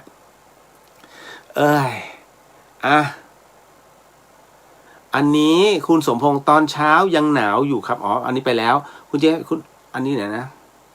อ๋อคุณเรียวเอาไปล้างน้ำก่อนและอธิษฐานจิตให้มาเป็นของคุณเรียวดูแลคุณเรียวได้เลยอ๋ออันนี้ก็คือเป็นตัวกำไรเนาะนะฮะหมดแล้วคุณแม่ก่อนเป็นไมเกรนติดใจมากไทลีนอล8 ชั่วโมงหาซื้อยากด้วยนะคะไม่ได้มีทุกร้านขายยาเอาจริงดิอันนี้ก็เลยซื้อเอาไว้เฉยๆนะฮะคุณสมพงษ์บอกว่าผมเข็มแรกแอสตราไม่มีอาการเลยครับเข็ม2ไฟเซอร์ไม่ปวดแขนอะไรเลยครับแต่มีไอนิดหน่อยก็ลองดูฮะนะครับผมของพี่เลียวเนี่ยแอสตรา2 เข็มแล้วก็ไฟเซอร์มันน้องอีไฟเซอร์เนี่ยแต่แอสตราเนี่ยหิวกระจายเอาจริงนะพี่พุทธสวัสดีพี่เข็ม3เหมือนกันเกือบแย่โคตรทรมานเฮ้ยจริงดิพี่ผมนะฮะอีกท่านหนึ่งนะฮะอันนี้เข้าใจนะนะฮะแต่ว่าตอนนี้ผมก็ที่เป็นห่วงคือคุณแม่ยังไม่ได้สักเข็มไม่ใช่เลยหรอกผมไม่กล้าให้คุณแม่ไปฉีดพี่สาวผมก็ไม่กล้าให้คุณแม่ออกไปฉีดก็เลยแบบคืออันที่1ท่านก็ไม่ค่อยได้ออกไปไหนแต่ถ้าผมอยู่ก็ไม่แน่เพราะผมชอบพาแกเที่ยวไงเข็นรถเวลาลงกรุงเทพแล้วตอนนี้ลงกรุงเทพก็ยากเขาห้ามนั่งรถทัวร์ร่วมกันถูกไหมฮะขนส่งนะฮะห้ามนั่งรถไฟเครื่องบินเนี่ยยังพอได้นะฮะคือเขาตรวจเข้มไงนะก็เลยทำให้มันค่อนข้างจะเดินทางลำบากถ้าไม่มีรถส่วนตัวนะคือผมเนี่ยขับรถไปไม่มีปัญหานะฮะแต่คราวนี้โอ้มันมีหลายงานไงฮะนี่แหละ ต่อมาเข้าประเด็นที่ถามเอาไว้นะฮะยมทูตต้องทำบุญยังไงคะเห็นว่าต้องทำบุญและบาปเท่าๆกันอย่างนั้นหรือเปล่าการปรากฏของยมทูตนั้นปรากฏแบบไหนคะบางคนว่ามีจริงบางคนว่าไม่มีจริง ถึงตรงนี้พูดถึงยมทูตนะฮะเคยเห็นหรือเปล่าเอางี้ดีกว่าผมไม่ฟันธงสิ่งที่ผมจะเล่าต่อไปนี้นั้นอย่าเชื่อฮะฟังหูไว้หูแล้วก็ใช้วิจารณญาณทุกครั้งในการรับฟังเรื่องราวประเภทนี้ข้อสำคัญอยากให้คุณผู้ฟังได้ฟังเป็นนิยายเพราะว่าผมอยากให้คุณผู้ฟังทุกท่านใช้หลักกลามสูตรเรื่องที่ผมกำลังจะเล่านี้ไม่เกี่ยวกับวิทยาศาสตร์เลยเป็นในเรื่องของระบบเทวานิยมล้วน นะฮะเทวานิยมคือเทวดาก็คือภพภูมินั่นแหละนะเป็นเรื่องของเทวานิยมล้วนๆนะฮะฟังเป็นนิยายแล้วกัน ในเรื่องของเอางี้ก่อนขยายก่อนนะฮะคุณต้องเข้าใจคำว่าการทำบุญก่อนนะฮะบุญคือความสุขความเจริญอันนี้ย้ำอยู่เสมอหลวงพี่ภัสกรก็ย้ำอยู่เสมอบุญคือความสุขความเจริญเจริญทางไหนเจริญทางใจนะฮะแต่คราวนี้ยมทูตนั้นบางคนมองไงว่าเขาคือใครยมทูตคือผู้ที่นำเอาดวงจิตของทุกดวงนั้นนะว่ากันว่าเป็นผู้นำทางดวงจิตนั้นไปสู่ปรโลกนั้นเนี่ยมันมีรูปแบบไหนเดี๋ยวค่อยมาขยายเรื่องนี้ยาวไม่รู้จะเวลาจะพอป่ะ เอาถือว่าหนุกนะฮะในเรื่องของยมทูตก่อนคือการทำบุญเนี่ยแน่นอนที่สุดฮะมันคือความสุขความเจริญเป็นการเจริญทางใจในขณะเดียวกันบาปนั้นที่สร้างมิใช่สร้างมาเท่าบุญนะฮะอย่าเข้าใจผิดนะบางคนคิดว่าบุญและบาปเมื่อมาเทียบกันปุ๊บเนี่ยให้ตนจะเป็นยมทูตไม่ถ้าบุญกับบาปเท่ากันน่ะลงนรกก่อนเลยเพราะถือว่าสร้างบาปมาเนี่ยนะฮะให้มาเท่ากับบุญได้เนี่ยนอกจากทำได้ยากแล้วนะฮะเหมือนกับเป็นลิมิตที่พยายามจะให้เท่ากันหรือสูงกว่าด้วยซ้ำถ้าจะเป็นเช่นนั้นว่ากันว่าผู้ที่เป็นยมทูตนั้นเขาจะทำบุญนะฮะและบาปมันไม่ได้เท่ากันแต่บุญจะเยอะกว่านะบุญนั้นจะเยอะกว่าแต่ท้ายที่สุดจะต้องมีเป็นคนที่มีความซื่อตรงนะฮะเป็นคนที่มีความซื่อตรงมากๆคล้ายๆกับไม่ตำรวจคล้ายๆกับถ้ายกตัวอย่างให้เห็นผู้พิพากษาสมมุตินะแต่จริงๆแล้วผู้พิพากษาเสมือนหนึ่งท่านท้าวพญายมราชถูกไหมเพราะเป็นผู้ชี้วัดว่าความดีความชั่วแต่ผมกำลังพูดถึงแบบนั้นก่อนนะฮะว่าคล้ายๆแบบนั้นแล้วกันจะบอกทนายก็แค่แก้ต่างมันไม่ใช่นะฮะเอาแบบนั้นก่อนแล้วกันนะฮะยังหาตำแหน่งที่เหมาะสมไม่เจอ นะฮะคือบุญเนี่ยจะเยอะกว่าบาปก็มีนะฮะแต่ยึดมั่นในคือเขาเรียกเสียชีพอย่าเสียศาสตร์เหมือนลูกเสือกูตายได้แต่อย่าให้กูผิดคำพูดอย่างเงี้ยยมทูตนะฮะเพราะฉะนั้นตรงนี้นี่เองเนี่ยกับอีกอันหนึ่งประเภทขออธิษฐานนะขออธิษฐานแต่ยมทูตตกลงเป็นผีหรือเป็นเทพนะฮะนะครับเป็นเทวดานะครับแต่ว่าจะอยู่อีกเลเวลหนึ่งเพื่อรอรับพวกนี้อยู่ทั้งหมดทั้งมวลดังนั้นเนี่ยทั้งหมดทั้งมวลนะฮะเป็นการอธิษฐานหรือเป็นการที่เมื่อช่างแล้วเป็นผู้ที่มีความซื่อตรงตรงนี้จะถูกบัญชาให้เป็นยมทูตทั้งหมดทั้งมวลคนที่เป็นยมทูตมีเยอะไหมก็เยอะอยู่แต่ถ้าเป็นจตุโลกบาลเป็นเทพเนี่ยมีโอกาสตายนะฮะมีโอกาสสลับสับเปลี่ยนนะฮะทุกรูปทุกนามมีอายุไขทั้งหมดนะไม่ใช่ว่าตายไปแล้วหมดสิทธิ์จะไม่ตายอีกนะตายได้ก็คือจบจากตรงนี้แล้วขึ้นไปอีกหน่อยนึงหรือว่าจะลงไปอีกหน่อยนึงแล้วแต่ชุดใหม่ต้องขึ้นมาเขาจะมีเกษียณด้วยนะครับอันนี้ผมพูดถึงตามหลัก30ภพภูมิเนาะต่อมาการปรากฏตัวของยมทูตนั้นน่ะปรากฏแบบไหนโอ้โหบางคนบอกว่ามีจริงบางคนบอกว่าไม่มีจริงเอาอย่างนี้มีจริงไม่มีจริงเอาไว้ถึงเวลาทุกคนจะรู้แต่คราวนี้ผมจะมาขยายตรงนี้ก่อนว่าการปรากฏตัวของยมทูตมาแบบไหนเอาของผมกันนะตอนที่ตายจำได้ไหมฮะผมเล่าตอนที่ก่อนจะฟื้นนะฮะตอนที่ก่อนจะฟื้นเนี่ยในขณะที่นอนอยู่ผมนอนหลับตานะไม่ใช่ลืมตานะหลับตาแล้วคราวนี้ไอ้ตาเนื้อน่ะหลับไอ้ตาในมันลืมแต่ยังอยู่ในลักษณะที่นอนอยู่ในร่างของตนแล้วมันมองเห็นไกลๆเป็นผู้ชายฮะไม่ได้สวมเสื้อนะผิวคล้ำๆนุ่งผ้าสีแดงจงกระเบนนะฮะเหน็บหลังเสร็จปุ๊บไม่รู้มีสร้อยป่ะ แต่รู้อย่างหนึ่งว่าแป๊บเดียวฮะแค่ช่วงอึดใจเดียวเขามาอยู่ตรงหน้าแล้วก็เอาบ่วงขึ้นมาบ่วงมาจากไหนไม่รู้เป็นบ่วงเชือกผมเล่าให้อาจารย์อภิธรรมฟังอาจารย์อภิธรรมบอกว่าเกือบลงแล้วเกือบจะลงอบายแล้ว อีกนิดเดียวมึงลงแล้ว นะฮะก็แหมสมัยก่อนเราก็แสบไม่น้อยเอาจริงๆนะผมเป็นคนที่โอเสือเลย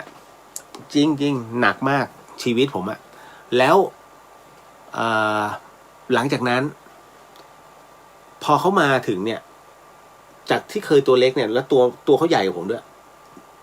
ผมสูง171นะอันนี้สูงน่าจะประมาณ175อยู่ๆมาแบบจากที่เห็นน่าจะประมาณชนาทิพย์150ปลาย158อะอันนี้ขึ้นมาโอ้โหกลายเป็น175ก็ตกใจเหมือนกันนะมันแวบวาบแต่ว่าอยู่ๆเขาก็นิ่งๆแล้วก็หายไปเพราะว่าหลวงพี่เดินมาแล้วผมได้ยินเสียง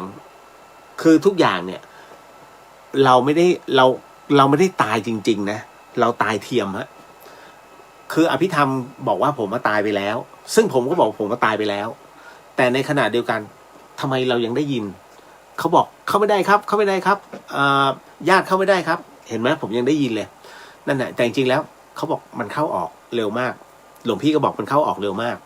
จนกระทั่งอยู่ๆผมก็ลืมตาขึ้นมาเฉยเลยผมไม่รู้ว่าผมมาเข้าร่างเต็มๆอย่างนั้นได้ยังไงแล้วท่านก็เลยมาจับที่แขนมึงอยู่เงียบๆท่านก็แผ่เมตตาให้เกือบ5 นาทีอันนั้นน่ะท่านเติมพลังให้หลวงพี่ภัสกรพอฟื้นขึ้นมาน่ะนั่นก็คือฟื้นไงอันนี้ผมก็เห็นอีกอันนึงน้องสาวผมน้องผมอะไอ้เจ้าจ๋านะฉายาเขาจีจ้าหมอดูพรหมยานจำได้ว่าครั้งหนึ่งผมไปเฝ้าจ๋ามันนะฮะที่ตอนนั้นอยู่ธรรมสถานแล้วรู้สึกว่าเขาจะเป็นไส้ติ่งเขาแตกนะฮะไปโรงพยาบาลแถวๆเนี้ยที่เชียงใหม่นะฮะผมก็ไปเฝ้าคืนหนึ่งแล้วก็ไลฟ์สดด้วยนะก็จัดรายการไปด้วยแต่ผมจัดนอกระเบียงนะฮะน้องเขาก็นอนปรากฏว่าไอ้นี่เขาก็ตกใจเขาก็อุทานพี่เลี้ยวเข้ามาหน่อยผมก็เดินเข้าไปนะฮะบอกมีไรคือช่วงนั้นจัดรายการมันเปิดเพลงได้ไงก็เปิดเพลงไปด้วยแล้วช่วงเปิดเพลงผมก็รีบเดินมานะฮะบอกว่ามีใครไม่รู้อ่ะ3 คนแล้วอ่ะมายืนรอที่ปลายเท้าผมก็ตกใจอ้าวไอ้นี่มึงโดนแล้วเหรอนะฮะคือถ้าจตุโลกบาลก็คือจตุระเนี่ยแปลว่า4ถูกไหมฮะอันนี้แค่ไตรนะฮะหรือว่าตรีก็คือตรีทูตอะแต่มันไม่ใช่ถึงตรีทูตคืออันนี้มันเหมือนกับหมอฉีดยาระงับปวดฉีดอะไรไม่รู้อะฉีดไปเข้าใส่น้ำเกลือแล้วจ๋าอยู่ๆโอ้ยพี่ปวดโอ้ยแล้วนะอันนั้นคือมันร้องจนหลอนนะฮะอันนั้นรอบหนึ่งก็บอกว่ามีใครไม่รู้พี่เลี้ยวเนี่ยมายืนเนี่ยใส่เตี่ยวสีแดงยืนอยู่ที่ปลายเท้าอันนี้มาแค่ตนเดียวก่อนนะผมก็เลยนิ่งๆแล้วจากนั้นก็พอเข้ารายการเสร็จก็จัดยาวแต่ช่วงระหว่างนั้นนะมันก็เรียกผมเลยเข้าไปตอนนี้มา3แล้วนึกในใจไอ้จ๋ามา3แล้วถ้าอีกคนนึงมึงก็ไปกับเขาแหละ นะฮะอันนั้นก็คืออยู่ๆปรากฏขึ้นมาที่เตียงนะฮะรับรู้ได้ว่านี่คือยมทูตต่อมาเพื่อนผมอีกคนหนึ่งสาธุเพื่อนผมเนี่ยคนนี้เสียชีวิตด้วยมะเร็งนะฮะผมก็ไปเยี่ยมเขาคือผมก็ไปกับเพื่อนผมเมย์นะฮะไปที่โรงพยาบาลแห่งหนึ่งตอนนั้นโชคชัย4นะฮะชื่อโรงพยาบาลสยามอะไรสักอย่างจำไม่ได้ละก็ไปเยี่ยมเดี๋ยวนะไม่ใช่โรงพยาบาลภูมิพลนะฮะไปที่โรงพยาบาลภูมิพลนะพอไปเยี่ยมเสร็จปุ๊บปรากฏว่าผมก็ไปแย่เขาหัวเราะตามสไตล์ผมอะไม่อยากให้เขาทุกข์ทรมานแล้วเขาอยู่ในห้อง ICU นะไม่ใช่ภูมิพลอะใช่โชคชัย4เพราะว่า ICU ของเขานี่ค่อนข้างจะมันจะเป็นวอร์ดเป็นวงกลมอยู่ตรงกลางแล้วก็จะเป็นล็อกใช่โรงพยาบาลสยามตอนนั้นนะชื่อสยามอะไรโชคชัย4นั่นแหละก็ขึ้นไปเสร็จปุ๊บ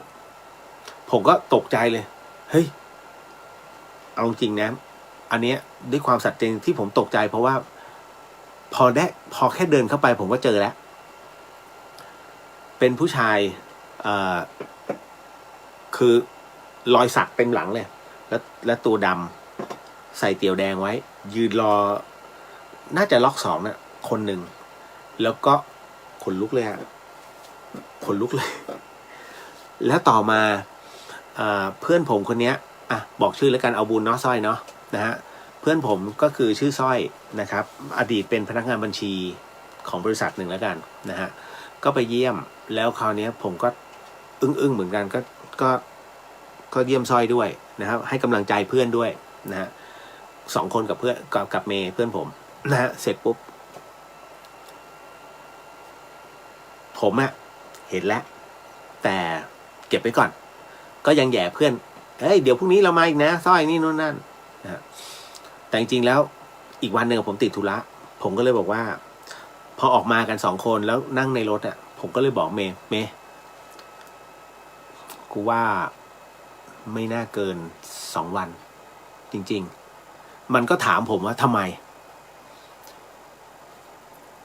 น่าจะยมทูตน่าจะเป็นยมทูตเพราะว่ามีผู้ชายคือเดี๋ยวนะฮะตอนแรกเข้าไปเนี่ยไม่ใช่เตียงสร้อยนะอีกเตียงหนึ่งผมเห็นเขายืนเฝ้าอยู่แต่เตียงสร้อยเนี่ยเห็นตั้งแต่พอเดินเข้าไปก็เห็นแล้วล่ะนึกในใจยังวาบเลยก็เลยบอกว่าไม่น่าเกิน2 วันแล้วจริงนะพออีกวันหนึ่งไปเลยฮะเพราะว่าถ้าลองมายืนเนี่ยไม่น่าเกินนะ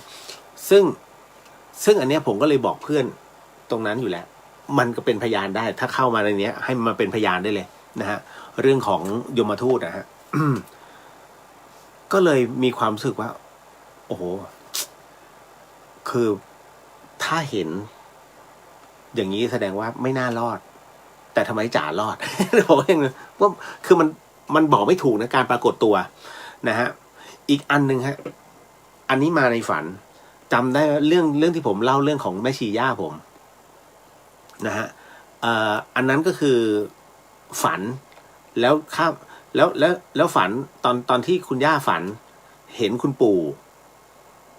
กวักมือเรียกให้ข้ามสะพานแม่กำลังเดินข้ามสะพานไปครึ่งแล้วก็ถูกได้ยินเสียงแม่แล้มตื่นแม่เขาจึงเดินไม่ข้ามสะพานนะเดินกลับอันนั้นมาในรูปแบบอีกรูปแบบหนึ่งมาในรูปแบบของคุณปู่ถ้าข้ามสะพานไปปุ๊บเรียบร้อยทุกคนบอกเลยถ้าแม่ข้ามสะพานครับไม่ต้องกลับแล้วก็ไปแล้วคือถอดจิตไปเลยนะฮะอันนั้นอีกเรื่องหนึ่งอีกอันคือเรื่องตรงนี้ให้วิเคราะห์กันเราเองนะผมไม่ได้มาบอกว่ามันเป็นเรื่องจริงไม่จริงแต่ให้ฟังเอาไว้เป็นนิยายอีกอันนึงเมื่อก่อนนี้นะฮะก็ได้รู้จักนะฮะคือได้รู้จักกับFC ของอดีตนักร้องลูกทุ่งนะเพราะเมื่อก่อนเนี้ยผมจะอยู่ในแวดวงของวงดนตรีลูกทุ่งอย่างพ่อไวยพจน์เนี่ยก็สนิทกันนะฮะตอนพอได้ยินข่าวก็ยังเมื่อวานเนี้ยวาบเลยส่วนณธรรมนะฮะก็คืออะไรล่ะที่เพิ่งเสียชีวิตไปนะฮะลูกชายลูกชายเขาจริงๆมีอีกคนหนึ่งนะไม่ใช่กล้วยแขกนะก็คืออาสรเพชรนะก็จะเป็นเต๋าผมจำชื่อเต๋าไม่ได้ชื่อจริงชื่ออะไรไม่รู้นั่นน่ะ นั่นน่ะอันนั้นน่ะก็คือก็สนิทกันนะครับด้วยความที่ผมอยู่ในแวดวงลูกทุ่งอยู่แล้วพอดีว่าไปเจอ FC ของนักร้องคนหนึ่งเขาก็โทรเรียกผมมาไปที่บ้านก็ไปแล้วก็บอกพี่เลียวลองดูหน่อยคุณแม่หนูอยู่ข้างบนน่ะนอนอยู่ผมก็ขึ้นไปบอกมีอะไรหรือเปล่าน้องก็เลยเล่า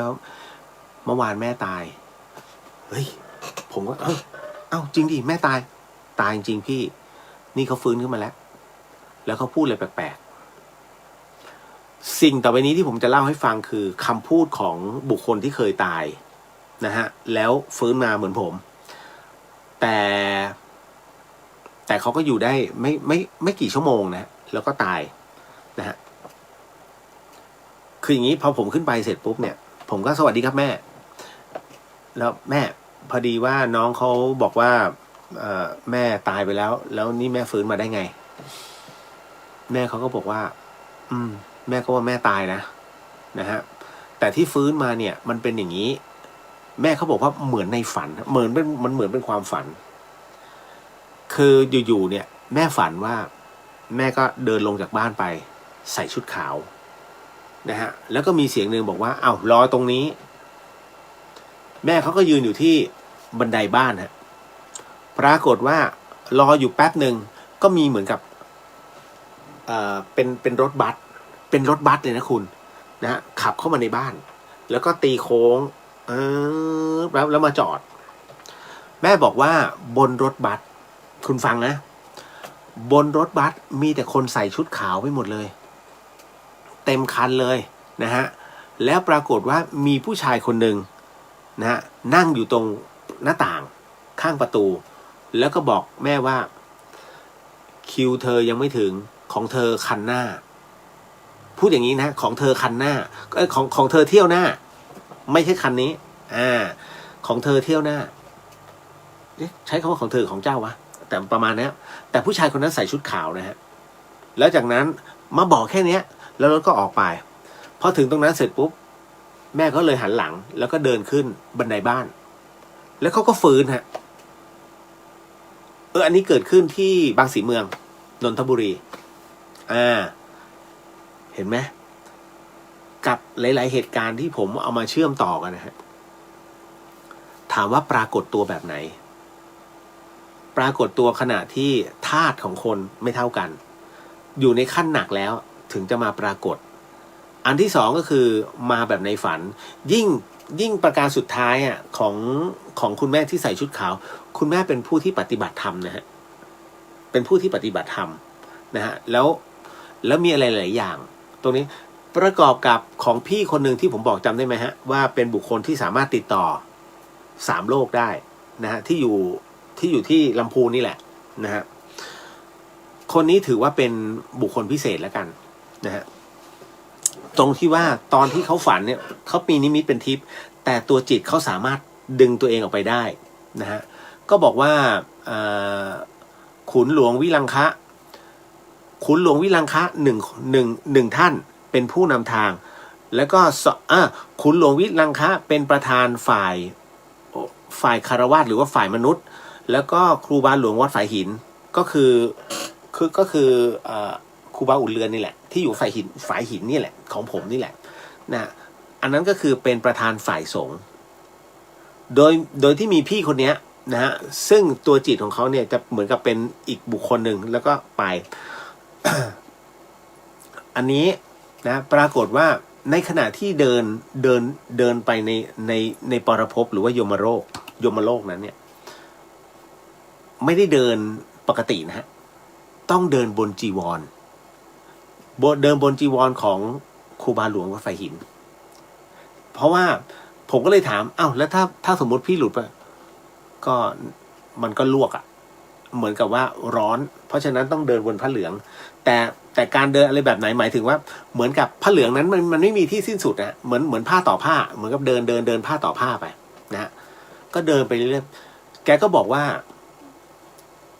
วิมานมีจริงวิมานของผู้ที่ทำบุญมันจะมีจริงเป็นจุดไปแล้วในขณะเดียวกันสำหรับผู้ที่ไม่พอใจอย่าลืมนะฮะสวรรค์ยังมีกิเลสอยู่นะฮะแล้วแต่ว่าจะเป็นกิเลสแบบไหนสวรรค์ยังมีกิเลสอยู่นะฮะที่เขาอยู่ได้เพราะว่าตัวอานิสงส์ของเขาในการทำบุญในช่วงของความเป็นมนุษย์แต่เมื่อถึงข้างบนแล้วเนี่ยเมื่อยังมีกิเลสอยู่อยากจะพ้นกิเลสในเขาเรียกว่าในชั้นนั้นในเมื่อทำบุญมันหมดแค่นั้นไงคุณเข้าใจใช่ไหมบุญหมดแค่ช่วงของความเป็นมนุษย์ทำแค่ไหนได้แค่นั้นขึ้นสวรรค์ดีถมไปแต่คราวนี้อยากจะอัปเกรดตัวเองทำไงนั่งภาวนาแกก็เลยบอกว่าที่มองไปก็มีศาลาปฏิบัติธรรมขนาดใหญ่เลยข้างในมีแต่คนชุดขาวนั่งเรียงกันนั่งสมาธิจุดหนึ่งแบบจุดยักษ์เลยคือเรียกว่าคำว่าจุดของเขาเนี่ยคือมองไปสุดลูกหูลูกตามีแต่ผู้นั่งปฏิบัติธรรม ส่วนมองไปอีกก็เป็นผู้ที่สวดมนต์ก็อีกจุดหนึ่งคือเขาจะแยกกันแต่ทั้งหมดเป็นการภาวนาฮะนั่นคือในส่วนของที่เขาความเป็นนิมิตเกิดขึ้นนะฮะนิมิตเป็นทิพย์อ่ะหลังจากนั้นพอกลับมาถึงเนี่ยจริงๆเขามีฝันทั้งหมดทั้งมวลที่รับรู้ว่าเจ้ากรรมในายเวรของใครมีใครบ้างเป็นยังไงบ้างต้องไปกราบใครบ้าง เพราะว่าเขาถูกเทสมานะฮะจนรับรู้แล้วว่าอ๋อเป็นงี้เป็นนี่ฮะหลายคนรู้แล้วล่ะว่าใครแต่ว่าไม่เป็นไร อันนี้เล่าให้ฟังเพราะฉะนั้นเรื่องราวในเรื่องแบบนี้ที่ผมเอามาเล่าให้ฟังในเรื่องของปรโลกนะฮะหรือว่ายมโลกนะฮะมีจริงไม่มีจริงตัดสินกันเอาเองเพราะว่าหลายๆที่อย่างที่ผมพูดถึงในเรื่องของรัสเซียนะฮะที่เอาผู้ที่มีพลังจิตเนี่ยมาดูกันเขาก็ยังบอกเลยว่าปรโลกอ่ะมันคืออีกที่หนึ่งของกลุ่มเหมือนกับไม่ใช่บนโลกนี้นะแต่เป็นอีกหนึ่งดวงเป็นดาวอีกหนึ่งดวงมันก็ไปเข้าทฤษฎีของ30ภพภูมิของหลวงพี่ภัสกรซึ่งบอกว่ามันเป็น Big Bang Big Crunch ในส่วนของโลกเนี่ยเมื่อมันแตกดับไปแล้วมันจะมีโลกใหม่เข้ามาซึ่งท่านไม่ปฏิเสธเรื่องของ UFO ไปกันใหญ่แล้วพี่เลียวไปพูดถึงเรื่อง UFO อย่าคิดว่าโลกของเราเป็นใบเดียวที่จะมีมนุษย์ถูกไหมฮะเพราะฉะนั้นด้วยนะตรงนี้เนี่ยตามพุทธธรรมนายเนี่ยมีดวงดาวแบบโลกอีกประมาณ 1,000 ดวงในระบบจักรวาลนะฮะในระบบกาแล็กซี่เนี่ยนะฮะอันเนี้ยนะฮะก็ตามพุทธธรรมนายแต่ทั้งหมดทั้งมวลนั้นทุกอย่างนั้นมันก็อยู่ห่างไปนะฮะแล้วแต่มิติแสงเพราะฉะนั้นเราก็เลยอย่าไปดูถูกตรงนั้นเพียงแต่ด้วยพลังแห่งจิตเนี่ยนะฮะมันสามารถรับรู้ตัวเพราะว่าเข้ามาเทสแล้วไอ้3 คนนี้เหมือนกันเลยเว้ยทั้งที่เขาแยกห้องกันนี่แหละครับเรื่องของเรื่องคือวิธีการเทสไงนะฮะจบเรื่องยมทูตนะฮะพี่ขวัญตาสวัสดีค่ะน้องเรียวแล้วก็เพื่อนๆชาวเดอะเฮียนดูน้องเรียวฟื้นตัวเร็วดีจังฮะจริงๆแล้วมันก็ยังมีมึนๆนะฮะแต่ว่าไม่เป็นไรฮะมาถึงขั้นนี้แล้ว นะฮะไม่หนักไปนะในเรื่องของยมทูตนะครับต่อมาสงสัยก็สามารถได้นะฮะสมมุติว่าเราเหลือเวลาบนโลกนี้อีกไม่มากคุณเรียกว่าเราควรจะทำอะไรเป็นสิ่งแรกคะโอ้โหสมมุติใช่ไหมฮะถ้าสมมุติเราเหลือเวลาบนโลกนี้อีกไม่มากนะฮะเอาเป็นว่าทางธรรมก่อนนะถ้าทางธรรมเรียกว่าการเจริญสตินะฮะแต่ถ้าทางโลกเรียกว่าให้ระลึกสิ่งดีๆหรือว่าออกไปแตะขอบฟ้าเพื่อทำความดีอันนี้เก็ตนะฮะเพราะฉะนั้นในเมื่อเหลือเวลาไม่มากแล้วจะอยู่หายใจทิ้งเหรอนะฮะท่านนั่งภาวนาก็ได้สำรวจตัวก็ได้หรือว่าทำอะไรที่มีประโยชน์กับส่วนรวมก็ได้แล้วท่านจะยิ้มนะฮะในวันสุดท้ายตรงนั้นแต่ท้ายที่สุดแล้วอยากให้ฝึกในเรื่องของปัญญานะด้วยระบบตรงนี้ให้มากเข้าไว้เจริญสตินะเมื่อมีสติแล้วจะมีปัญญาเกิดขึ้นนั่นแหละครับนี่คือทางโลกนะฮะจบสั้นๆโอ้โหเจอเรื่องยมทูตเข้าไปผมก็เหนื่อยแล้ว นะฮะจะทำอย่างไรให้ลูกหนี้จ่ายเงินคืนเราบ้างครับสภาวะแบบนี้เหรอครับจุดธูปเลย นะฮะผมมาเตือนแล้วเรื่องนี้เยอะมากนะฮะมันมี2 อย่างนะฮะผมคงช่วยอะไรไม่ได้นะฮะแต่ถ้าย้ำอีกรอบแล้วกันพระเดชพระคุณของหลวงพ่อฤาษีลิงดำเนี่ยฮะท่านเคยบอกไว้ว่าสัตตมหาสังฆทานนะครับก็คือเป็นการปลดล็อกในเรื่องของเจ้ากรรมนายเวรแล้วก็หนี้สินก็สามารถช่วยได้ในระดับหนึ่งแต่ทั้งนี้ทั้งนั้นมันเป็นเรื่องของระบบแห่งกรรมนะฮะอันที่2ก็คือว่าลองดูวิธีการสวดคาถาเงินล้านพระคาถาเงินล้านแต่เวลาสวดพระคาถาเงินล้านมันจะไม่เหมือนมันจะไม่ใช่แบบที่ทั่วๆไปนะ นะของหลวงพ่อพระเดชพระคุณนะก็คือเขาเรียกสวดอึดเดียวจบเลยนะฮะตั้งแต่อันแรกก็คือให้สวดลมเดียวนะแล้วพยายามให้จบให้ได้นะเก้าจบนะฮะแล้วลองดูความเปลี่ยนแปลงภายใน7 วันอันนั้นก็คืออันหนึ่งต่อมา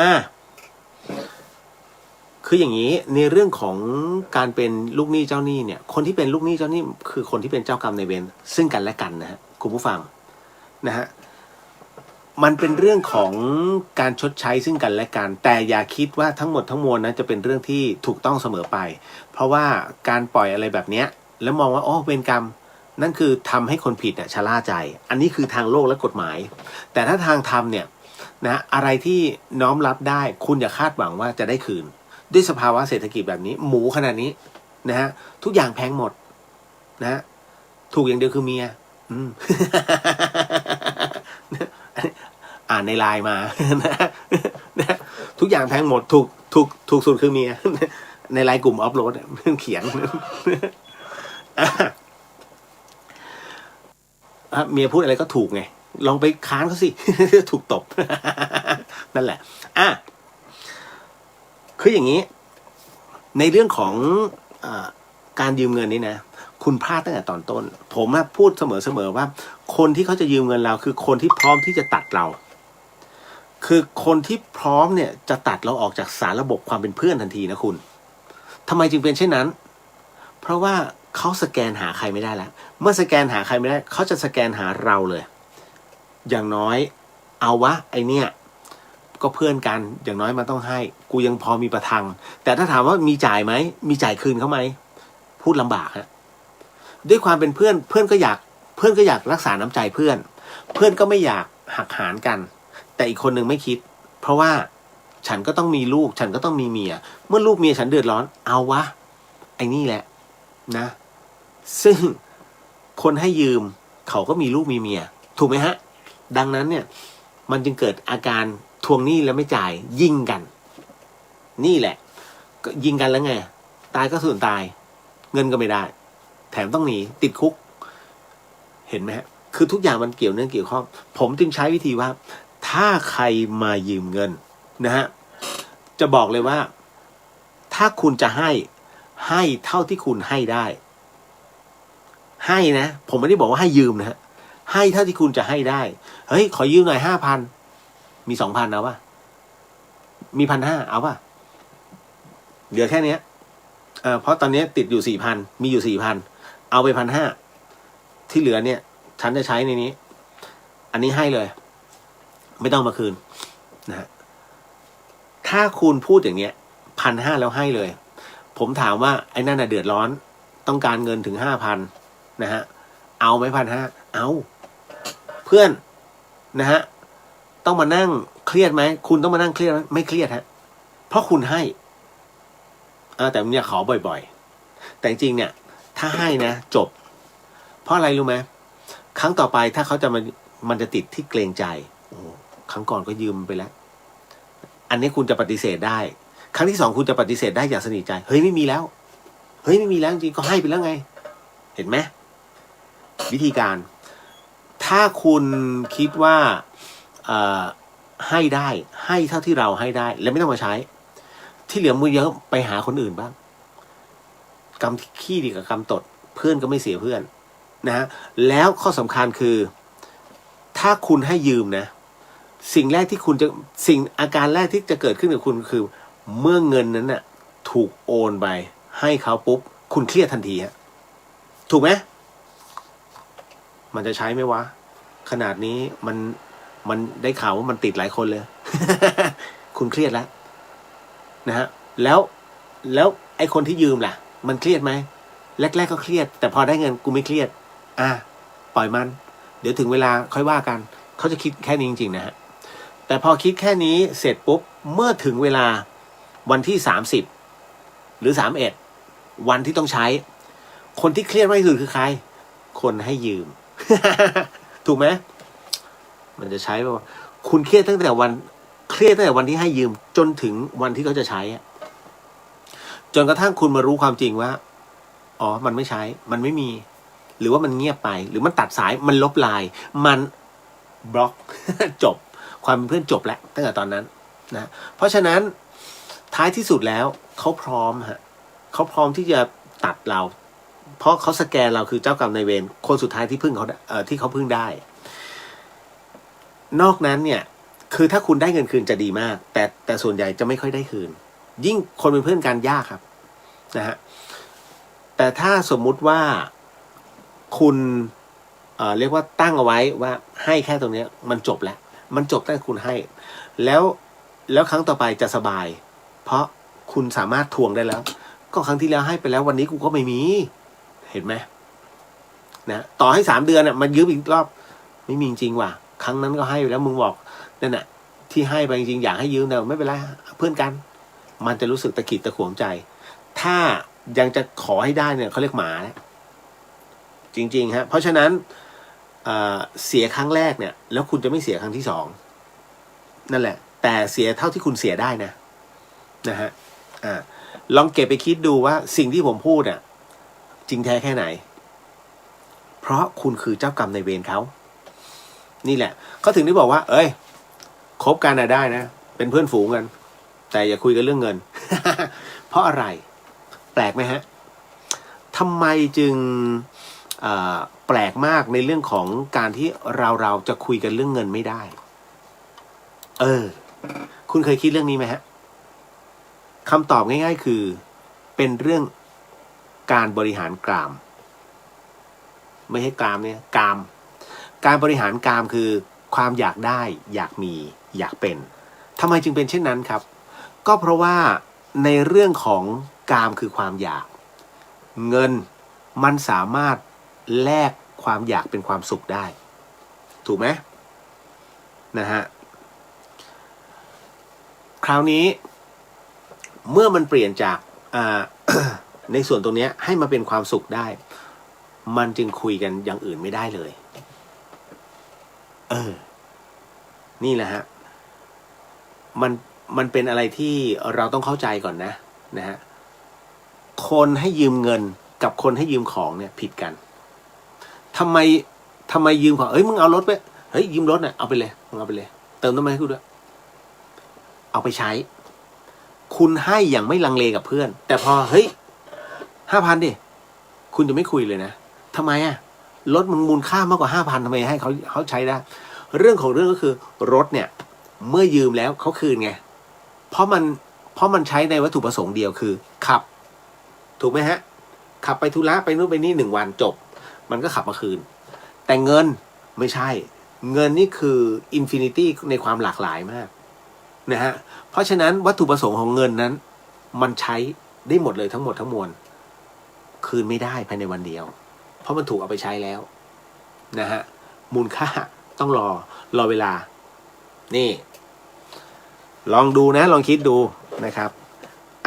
พี่ณัฐนันท์ถามว่าพี่ถามหน่อยเจ้าว่าศาลาบาทเป็นห้องอะไรมีคนชวนทำบุญเขาบอกสร้าง9 ห้องละ 200,000พี่ไม่รู้ว่าเขาใช้ทำอะไรเขาบอกต่อมาเจ้าศาลาบาทเอาจริงนะพี่ผมก็ไม่รู้ศาลาบาทคือศาลาฉันเหรอนะฮะสร้างเป็นห้องด้วยฮะอันนี้ไม่ทราบจริงๆพี่นะฮะคือถ้าไม่มั่นใจนะครับอันนี้บอกถ้าไม่มั่นใจอย่านะ นะฮะเพราะบางทีเรื่องก็เคยตัวอยู่นะฮะแต่จริงๆมันเป็นคือมันเป็นถ้าผมเข้าใจไม่ผิดนะฮะคือเมื่อก่อนเนี่ยศาลาบาทเนี่ยจะเป็นคล้ายๆกับเวลาวันพระเวลาวันสำคัญทางพุทธศาสนาหรือวันพระขึ้น15 ค่ำเนี่ยพระท่านจะไม่ออกบิณฑบาตท่านจะขึ้นศาลาส่วนบาตรเนี่ยสมัยก่อนที่ผมเคยไปใส่บาตรที่วัดนะฮะท่านจะเอาบาตรของแต่ละเขาเรียกว่าเดี๋ยวนะแต่คือแต่ละกุฏิแต่ละกุฏิอ่ะเขาเรียกอะไรนะคณะแล้วแต่คณะแล้วแต่คณะว่าคณะนี้คณะที่1จะเอามาวางเนี่ยกี่บาท คณะ2มาวันกี่บาทตรงนั้นนะฮะแล้วพอโยมจะใส่บาตรปุ๊บก็ตักข้าวลงบาตรตักข้าวลงบาตรกับก็ใส่ที่ตะกร้าต่างหากอย่างเงี้ยใช่อย่างเงี้ยศาลาบาตรแต่ว่าถ้าเป็นล็อกๆเหรอพี่ณัฐนันท์อันเนี้ยเห็นนะ9 ห้องด้วยห้องละ200,000อ๋อคำว่า9 ห้องในที่นี้เขาเรียกว่าเป็นล็อกถ้าห้องนี้มันต้องกั้นอันนี้แสดงว่าเขาใช้ศัพท์น่าจะผิดหรือผมผิดก็ไม่รู้แต่จริงๆแล้วมันก็คือ1 ช่วง1 ช่วงนะฮะช่วงละ200,000แล้วแต่เขาใช้ซุงหรือเปล่าไม่รู้นะฮะนะครับอันนี้นะฮะเป็นศาลาสำหรับวางบาตรนั่นแหละนะครับไม่ได้มีอะไรเลยก็คือศาลาการประเรียนนั่นแหละ นั่นน่ะโอ้ยเล่นเอาซะ ศาลาบาตรนะฮะมันเป็นโรงยาวๆพี่มีทั่วไปเกือบทุกวัดนะครับเอาล่ะจบไปอีก1นะครับพี่เดี๋ยวนะผมทำมาไว้ก่อน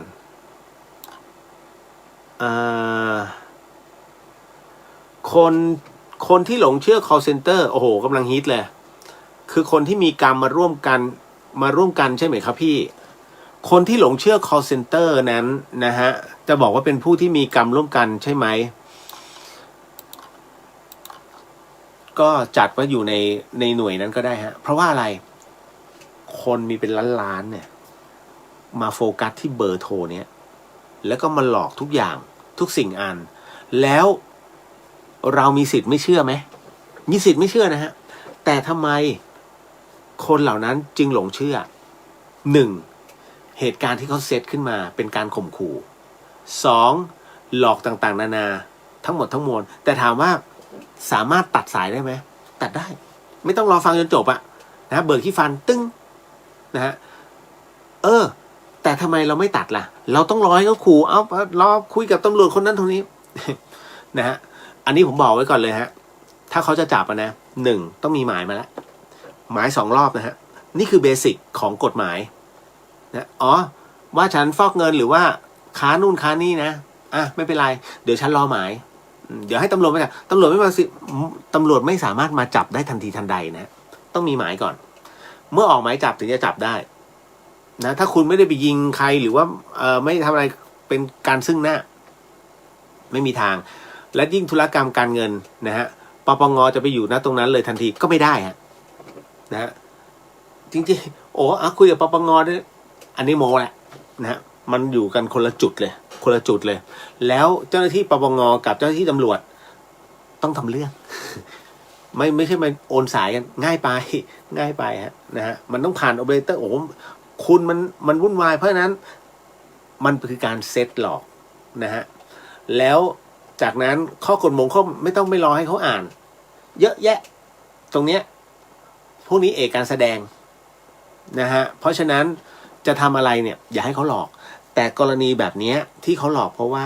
ด้วยบุพกรรมมันบีบพอมันบีบเสร็จปุ๊บคุณมีการคล้อยตามเกิดขึ้นเห็นไหมจริงๆเรามีสิทธิ์เลือกที่จะวางหูได้เลยแต่ไม่ฟังไปเรื่อยๆเพราะคำขู่ด้วยตรงนี้นี่เองเนี่ยจิตที่มันถูกโน้มน้าวจิตที่มีความกลัวนะฮะไอ้ตัวนี้มันถูกดึงมาใช้ทันทีนี่แหละฮะมันเลยทำให้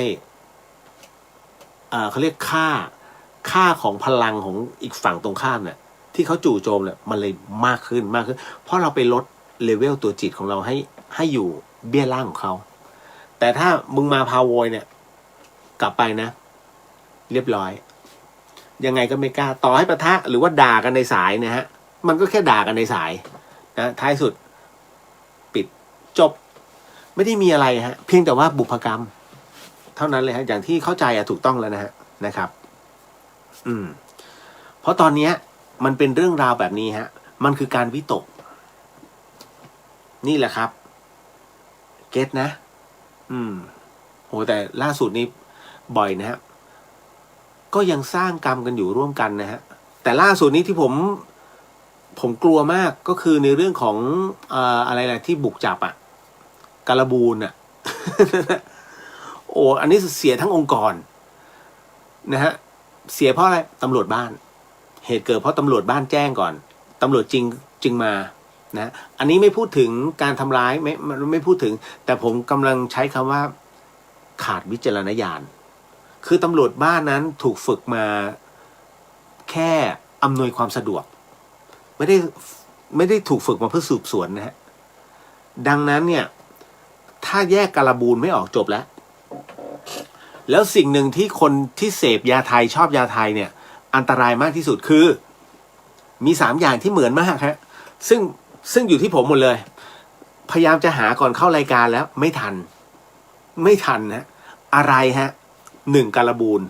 2พิมเสน3เมนทอนยิ่งเมนทอนนี่เหมือนยาเคมาก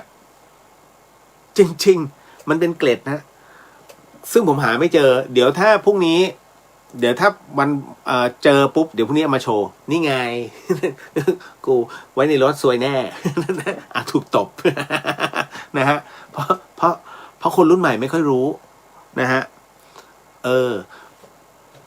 คือมันเป็นเกล็ดสีขาวยิ่งการบูนเนี่ยแน่นคือการบูนเนี่ยไม่เท่าไหร่อีพิมเสนเนี่ยละเอียดแต่พิมเสนนั้นน่าจะรู้เพราะว่าเกล็ดมันจะไม่เหมือนพวกยาเคแต่อีอันตรายที่สุดคือเมนทอนเกล็ดเมนทอนเนี่ยอันตรายนะไอ้นี่เหมือนเลยโอ้โหตายแล้วนึกในใจถ้าฉันพกไปนี่โดนแน่ๆเพราะอะไรครับคือไอ้3ตัวเนี้ยพิมเสนการบูนเมนทอนถ้าคุณเอามาผสมกันในสัดส่วนที่1:1นะฮะแล้วคุณใช้น้ำหยอดไปพอท่วมมันคือยาแก้หวัดแก้ปวดท้องนะฮะอย่างดีเลยก็คือเสร็จคุณเคยใช้ยาดมใช่ไหมแค่เอาแค่น้ำที่เราผสมอะป้ายโอ้โหคุณเอ้ยโล่งเลยมันคือวิกบับเบิลลับยังมีส่วนผสมของเมนทอนอะมันเย็นไงแค่นั้นแหละฮะผมบอกยาไทยแล้วนะ หมดไปแล้วนะฮะพี่ขวัญตาว่าแล้วถ้าเจ้าหนี้ใจดีบอกว่าคืนมา 1,000 เดี๋ยวพอ300ไม่ต้องคืนไม่เป็นไรมีผลยังไงคะถ้ายกให้ก็ถือว่าเป็นโมฆะนะฮะวิญญาณมีน้ำหนักหรือเปล่าครับไม่มีพี่วิญญาณคือตัวจิตนะฮะจิตคือพลังงานฮะตอนที่หลุดออกไปของแต่ละคนอ่ะมันจะไม่มีมันไม่มีครับถ้าพี่พุทธบอกว่าพลังงานเนี่ยหมายถึงว่าความร้อนเป็นยังไงนะฮะพลังงานที่มันออกมาเป็นพลังงานไฟฟ้าเป็นยังไงอย่างเงี้ยถ้าพี่พุทธบอกน้ำหนักได้มันก็จะมีน้ำหนักแต่นี่มันไม่ใช่นะฮะวิญญาณคือ1 หน่วยพลังงานซึ่งเป็นพลังงานไฟฟ้านะฮะมันก็เลยไม่มีน้ำหนักตัวจิตของเรานะครับคุณปฐมพรหมทาสาธุครับวันนี้หลอนมากว่าหลอนเหรอผมว่าหนักไปทางอันนี้นะ หนักไปทางสักส่วนใหญ่ในเรื่องของธรรมถ้าส่วนใหญ่อันนั้นแล้วเข็ม4ของพี่เมื่อไหร่ครับพี่ยังพี่กลัวเข็มแล้วพี่จะฉีดเข็ม4ไหมไม่พอแล้วเอาแค่นี้พอแล้ว หมดเวลาเนาะนะครับแล้วเจอกันพรุ่งนี้ฮะสาธุสาธุสาธุสิ่งหนึ่งสิ่งใดที่ผิดพลาดพลั้งไปต้องขออโหสิกรรมณที่นี้ไม่ได้ตั้งใจหรือมีเจตนานะครับก็ขอมอบไอ้ส่งผลบุญในค่ำคืนนี้ถวายแด่องค์พระสัมมาสัมพุทธเจ้าทุกๆพระองค์พระธรรมเจ้าทุกๆพระองค์พระอริยสังฆเจ้าทุกๆพระองค์พระปัจเจกพุทธเจ้าทุกๆพระองค์พระอสิติมหาสาวกเจ้าทุกๆพระองค์รวมไปถึงทวยเทพเทวดาทั้งหลายสรรพสัตว์สรรพวิญญาณทั้งหลายเจ้ากรรมนายเวรทั้งหลายรวมถึงเพื่อนญาติสนิทมิตรสหายทั้งหลายแล้วก็บิดามารดาทั้งหลายครูบาอาจารย์ทั้งหลายของข้าพเจ้าก็ขอให้ได้รับอานิสงส์ผลบุญในค่ำคืนนี้ด้วยเช่นกันครับขอมอบอานิสงส์ผลบุญในค่ำคืนนี้ให้กับผู้ฟังที่ฟัง FM 104.50เมกะเฮิรตซ์ทั้งจังหวัดเชียงใหม่แล้วก็จังหวัดใกล้เคียงรวมไปถึงคุณผู้ฟังที่ฟังในช่อง YouTube ของวัดไฟหินเชียงใหม่แล้วก็ช่อง Facebook ของวัดไฟหินก็ขอให้ได้รับอานิสงส์ผลบุญในค่ำคืนนี้ด้วยเช่นกันนะฮะสาธุสาธุสาธุก็ขอกรวดน้ำเนาะ ยะถาวาริวะหาปุราปริปุเรนติสาคารังเอวะเมวะอิโตตินังเปตานังอุปกปติอิชิตังปฏิตังตุมหังคีปะเมวะสมิชันตุสัพเพปุเรนตุสังกปาจันโทปนาระโสยะถามะนิโชติระโสยะถาสัพปีติโยวิวันชันตุสัพพโรโกวินันสตุมาเตภวะวันตรายโยสุขีทีคายุโกภวะอภิวาทนาสิริสนิจังวุฒาปัจจายิโนจัตตารโรธรรมาวัฏันติอายุวันโนสุขขังพระลังนิพพานังปรมังสุขขังสาธุสาธุสาธุฮะก็ขอมอบไอ้สมผลบุญในค่ำคืนนี้ให้กับผู้ฟังที่ฟัง ในช่องของเรียวเดอะเฮียนะ Facebook นะฮะของผู้ที่สิทธิ์รัตนสมบูรณ์ ขอให้ได้รับอานิสงส์ผลบุญในค่ำคืนนี้ด้วยกันพบกันใหม่กับเรื่องราวดีๆแบบนี้ในวันพรุ่งนี้นะฮะสำหรับค่ำคืนนี้ราตรีสวัสดิ์นะครับพี่น้องชาวเชียงใหม่ราตรีสวัสดิ์นะครับคุณผู้ฟังทุกท่าน